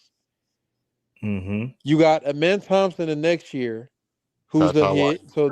So that's 3 out of 7. Oh, we forgot about Ty Washington. Tata, I forgot about Tata. So that's Can't damn be near one 3 now. out of 8. And then you got Amen and Cam gone. That's 3 out of 9. Mhm. And then we got Reed Sheppard. And if Reed turned out to be a bust, you had 3 out of 10. 3 out of 10 That's a Mhm. 30% hit rate. hit That's rate right. with 10 damn near all first round picks. Mhm. With 10 first round picks, you only hit 3. Right. That's Ime. That's Ime. No, that's not Ime. That's Stone. Thank you. That's Yeah, that's on Stone. Yeah. Stone. That's on his I know record. that. You know that. I know that, and you know that. But So at the that's what I'm same saying. time, So we gonna have this convo about who's, to me, Stone looking funny right now when it come to drafting. he looking horrible when it come to drafting. But when it come to managing that money and flipping them checkbooks and making money for Tita, who making the big bucks? Who getting these players to take a little bit of nothing? Who coming in with the contracts and getting these guys to pay these, to get all these team friendly deals and budgeting this money to where That's the only everything thing he all in got, line. bro. He probably know where the bodies is buried. That's the only Nah, reason he it's don't. because he drafted some not too intelligent guys. Bro, this dude picked. Oh my God, Space, you gonna make me mad tonight, bro. I ain't gonna lie, bro. Now I'm thinking about the draft, the what ifs in every single draft. I'm cool with Jalen. I'm gonna defend my right. I was a Jalen. I was a Jalen. I was a Mobley guy. Yeah, I I was was a a Mobley Jalen guy. guy. To me, you got to start off your rebuild with a wing scorer. Like that makes sense. That's your centerpiece, your universe. You start off with that, build around that. Cool. We, whatever it is what it is, bro. But if you go, the worst part is not even the Jalen. Down that draft, bro, and his class, bro, there's so many good players, bro, late in them rounds. I don't get the Garuba pick, but I guess he was like the best defender in the world or something. That's what they said. Nah, that was cap. then, Nah, he That was was going crazy. cap, then bro. we just drafted Jacob for vibes, bro. That That was bro cap. homeboy. He was going Like, crazy in the Olympics and shit. Garuba was going crazy in the Olympics that year, holding That was KD. cap. He was looking man. good. Oh man, Jabari, consensus 3rd overall. I wasn't mad at that. I'm cool with the Jabari pick. I love the Tari pick. Man, I wanted Paolo so bad that year. Yeah, we were, that was out of our hands. A man wasn't really controversial. I think that was a great pick for there. The one, to me, the Reed Sheppard one is probably the most controversial of all the picks Yeah. because at that position you had the opportunity to trade back. To me, there were a lot of red. I think he felt like at that point in time, because Jalen was still here, Cam was still here. Hell, what do we have to lose? Let's just, you know what I mean? Let's just take a swing. Because none of us felt like we was drafting for like, oh my God, this guy's gonna be our starter when we get KD. Like, so it wasn't like it was like, he could help us shoot. We need a shooting. So I think that was the mentality. But little do we know that within a year of drafting, bro, that half the people was gonna be gone that play guard on the roster. So, but man, He you looking had funny in the light though. I ain't gonna a lie. little bit, He looking a little bit funny in the a light, little bro. bit. Out of 10 picks, 11 picks, you only hit 3. That's 3 that's out not of a good 10 is look. crazy. Not a good look. Damn, you give that to, because everybody missed. Like, I think Presti probably got what, 60% hit rate, 70, Yeah. some up there like that. Damn, Stone shooting like we did tonight. He looking like Bro, Russell Westbrook off the side of the oh backboard Lord, right now, man. bro had four. Oh my God, I forgot about Garuba and them boys, man. Hey, I would have loved to see them under Ime though. To be honest, For real. Yeah. that Bruno hella class. Fernando. I mean, I don't know, man. We can't cry over spilled milk. You know Well, what I'm hopefully saying? we can go on a run. Let's go on a 5-game winning streak. Yeah, we gonna, man. I think we got enough talent. It's gonna translate to win. And I know what Frank is looking at is playoff series, right? We can get by on just talent alone for the regular season and having a lack of point guard. I don't think we're gonna miss the playoffs. You know, I don't even think we're gonna be like fighting for the play-in. I still think we'll be a solid 5 to 3 seed, even without the a point guard. But it's when we go into these playoffs and people they scheme for you, and coaches they have days, a whole week to know how to scheme you out, scheme players off the floor, and limit your capabilities, and limit your your strengths, and exasperate your weaknesses, and show the world your weaknesses. Right? That's what we're talking about. You know what I'm saying? Because that should be our level of expectation right now. It's championship or not. I wouldn't say bust, but it's almost championship or bust. We still at that cream of the crop level, right? So I think that's what me and Frank, maybe you too, EF, maybe you looking at it in the as far as the playoff series. Regular season is regular season. You know what I'm saying? And I think we're gonna be good there. It's the playoffs that we really is talking about. Yeah, 100%. 100% from my standpoint. Um, but then again, like I said, the kind of team that we have, you really have to get out to a strong start because Fred is gone. Fred, I didn't expect Fred to be hurt until midway through the season. Mm-hmm. So he's hurt the whole entire season. So now you look around and you're like, okay, Amin, how long is Amin gonna be upright? How long is Barton gonna be upright? Needless to say, I'm not even gonna say Candyman 3 times because on the way home, somebody might slip. You know what I mean? So I'm not Yeah. even gonna say that. But it's that whole thing. Look, I said this team could look like a tanking team before we get to the All-Star break. No reason to tank, no nothing to tank for, but this could look like a tanking team before we get to All-Star break. That's just the reality of it.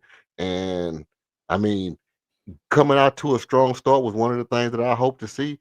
But obviously, we had a tough record, in the beginning part of the year, and so being able to gain some ground on some of these guys would have been good these first couple of games. A team like Detroit, man, and we know what they made of. We know this is a gritty team that's embracing the bad boy style. They got bigger staff over there. He got these boys looking tough, and so this was a real test. When I woke up today, I was like, today is more of a test than the OKC game. OKC was emotions and rings and whatnot, but today was going to be a real test because these guys coming out to prove who they is. They coming out to prove that they can compete with the top teams in the league. And that's they just punched us in the mouth. You know what I mean?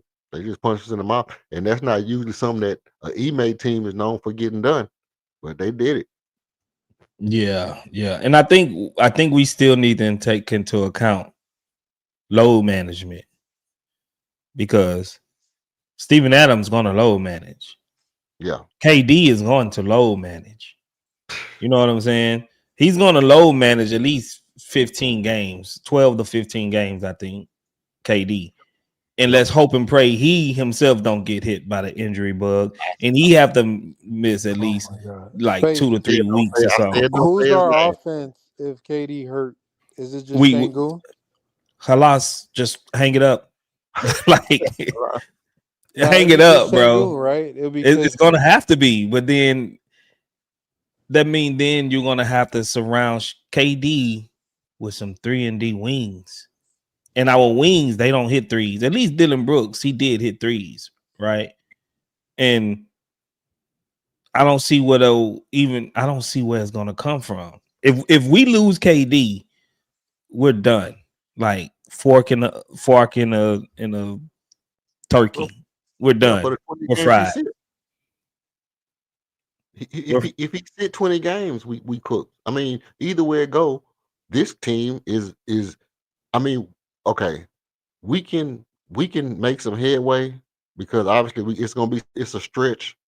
I think from like mid or early January to like right at the beginning of February where we got a lot of easy games.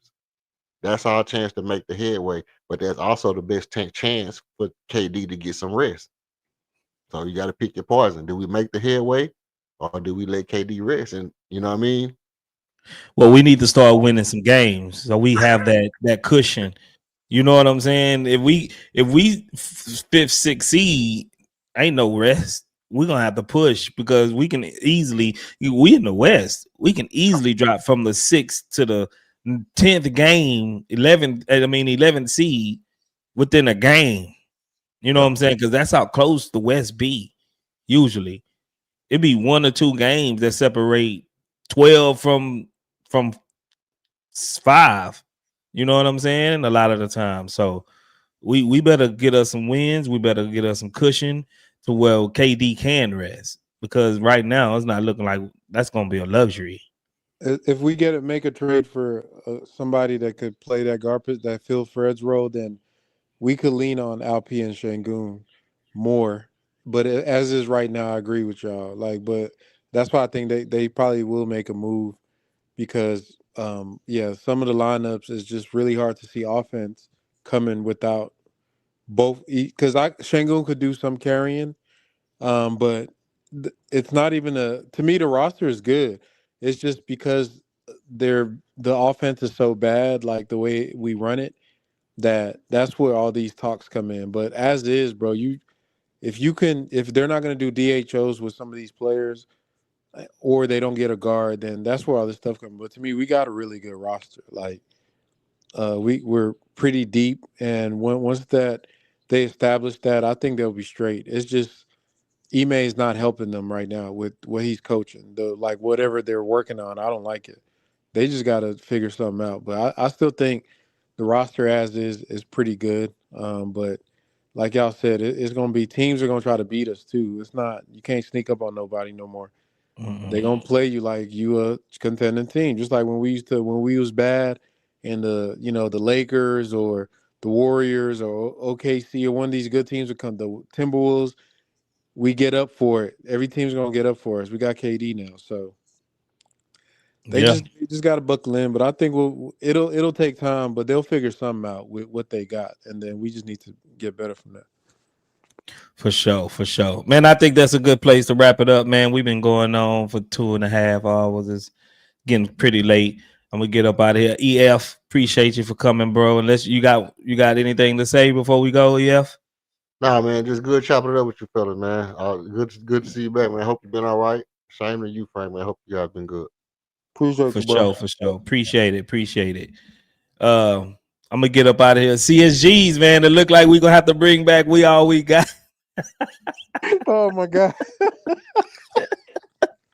No. Bro, I ain't gonna make it. I ain't gonna lie. If we go back there, bro, I'm gonna just quit watching back. I can't do it, bro. I cannot.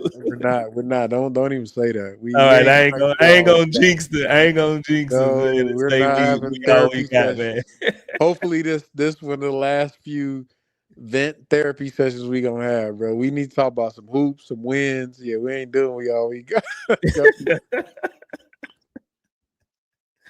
For sure, man. I appreciate my boy Frank as always coming through, man, dropping it. If you haven't already, you know the Rockets Talk is one of the best Rockets, podcasts that ever like out, especially it's out right now. Frank and Roosh, they do an exceptional job, man. And if y'all haven't already watched the reaction to opening night against OKC, that's on the channel, man. Y'all go ahead and support the boy Frank. and Roosh, man. Hot content. Great in-depth analysis. Good. Both of them got the IQ of basketball is so high and astute, man, that you can tell they're students of the game, bro. And they bring some great insights. If you're a Rockets fan, you have to check out the Rockets Talk. I don't know when the next time y'all recording, Frank, but y'all be on the lookout for that Rockets Talk. I'm pretty sure it'll be sometime this week. He'll probably be dropping it. But yeah, man, I'm gonna get up out of here. CSG's Chop Shop Game, you know. I ain't gonna say we all we got, but you know what it is, man. Y'all be right back here with us whenever we go live again for a post-game reaction. See you when I see you. Peace out.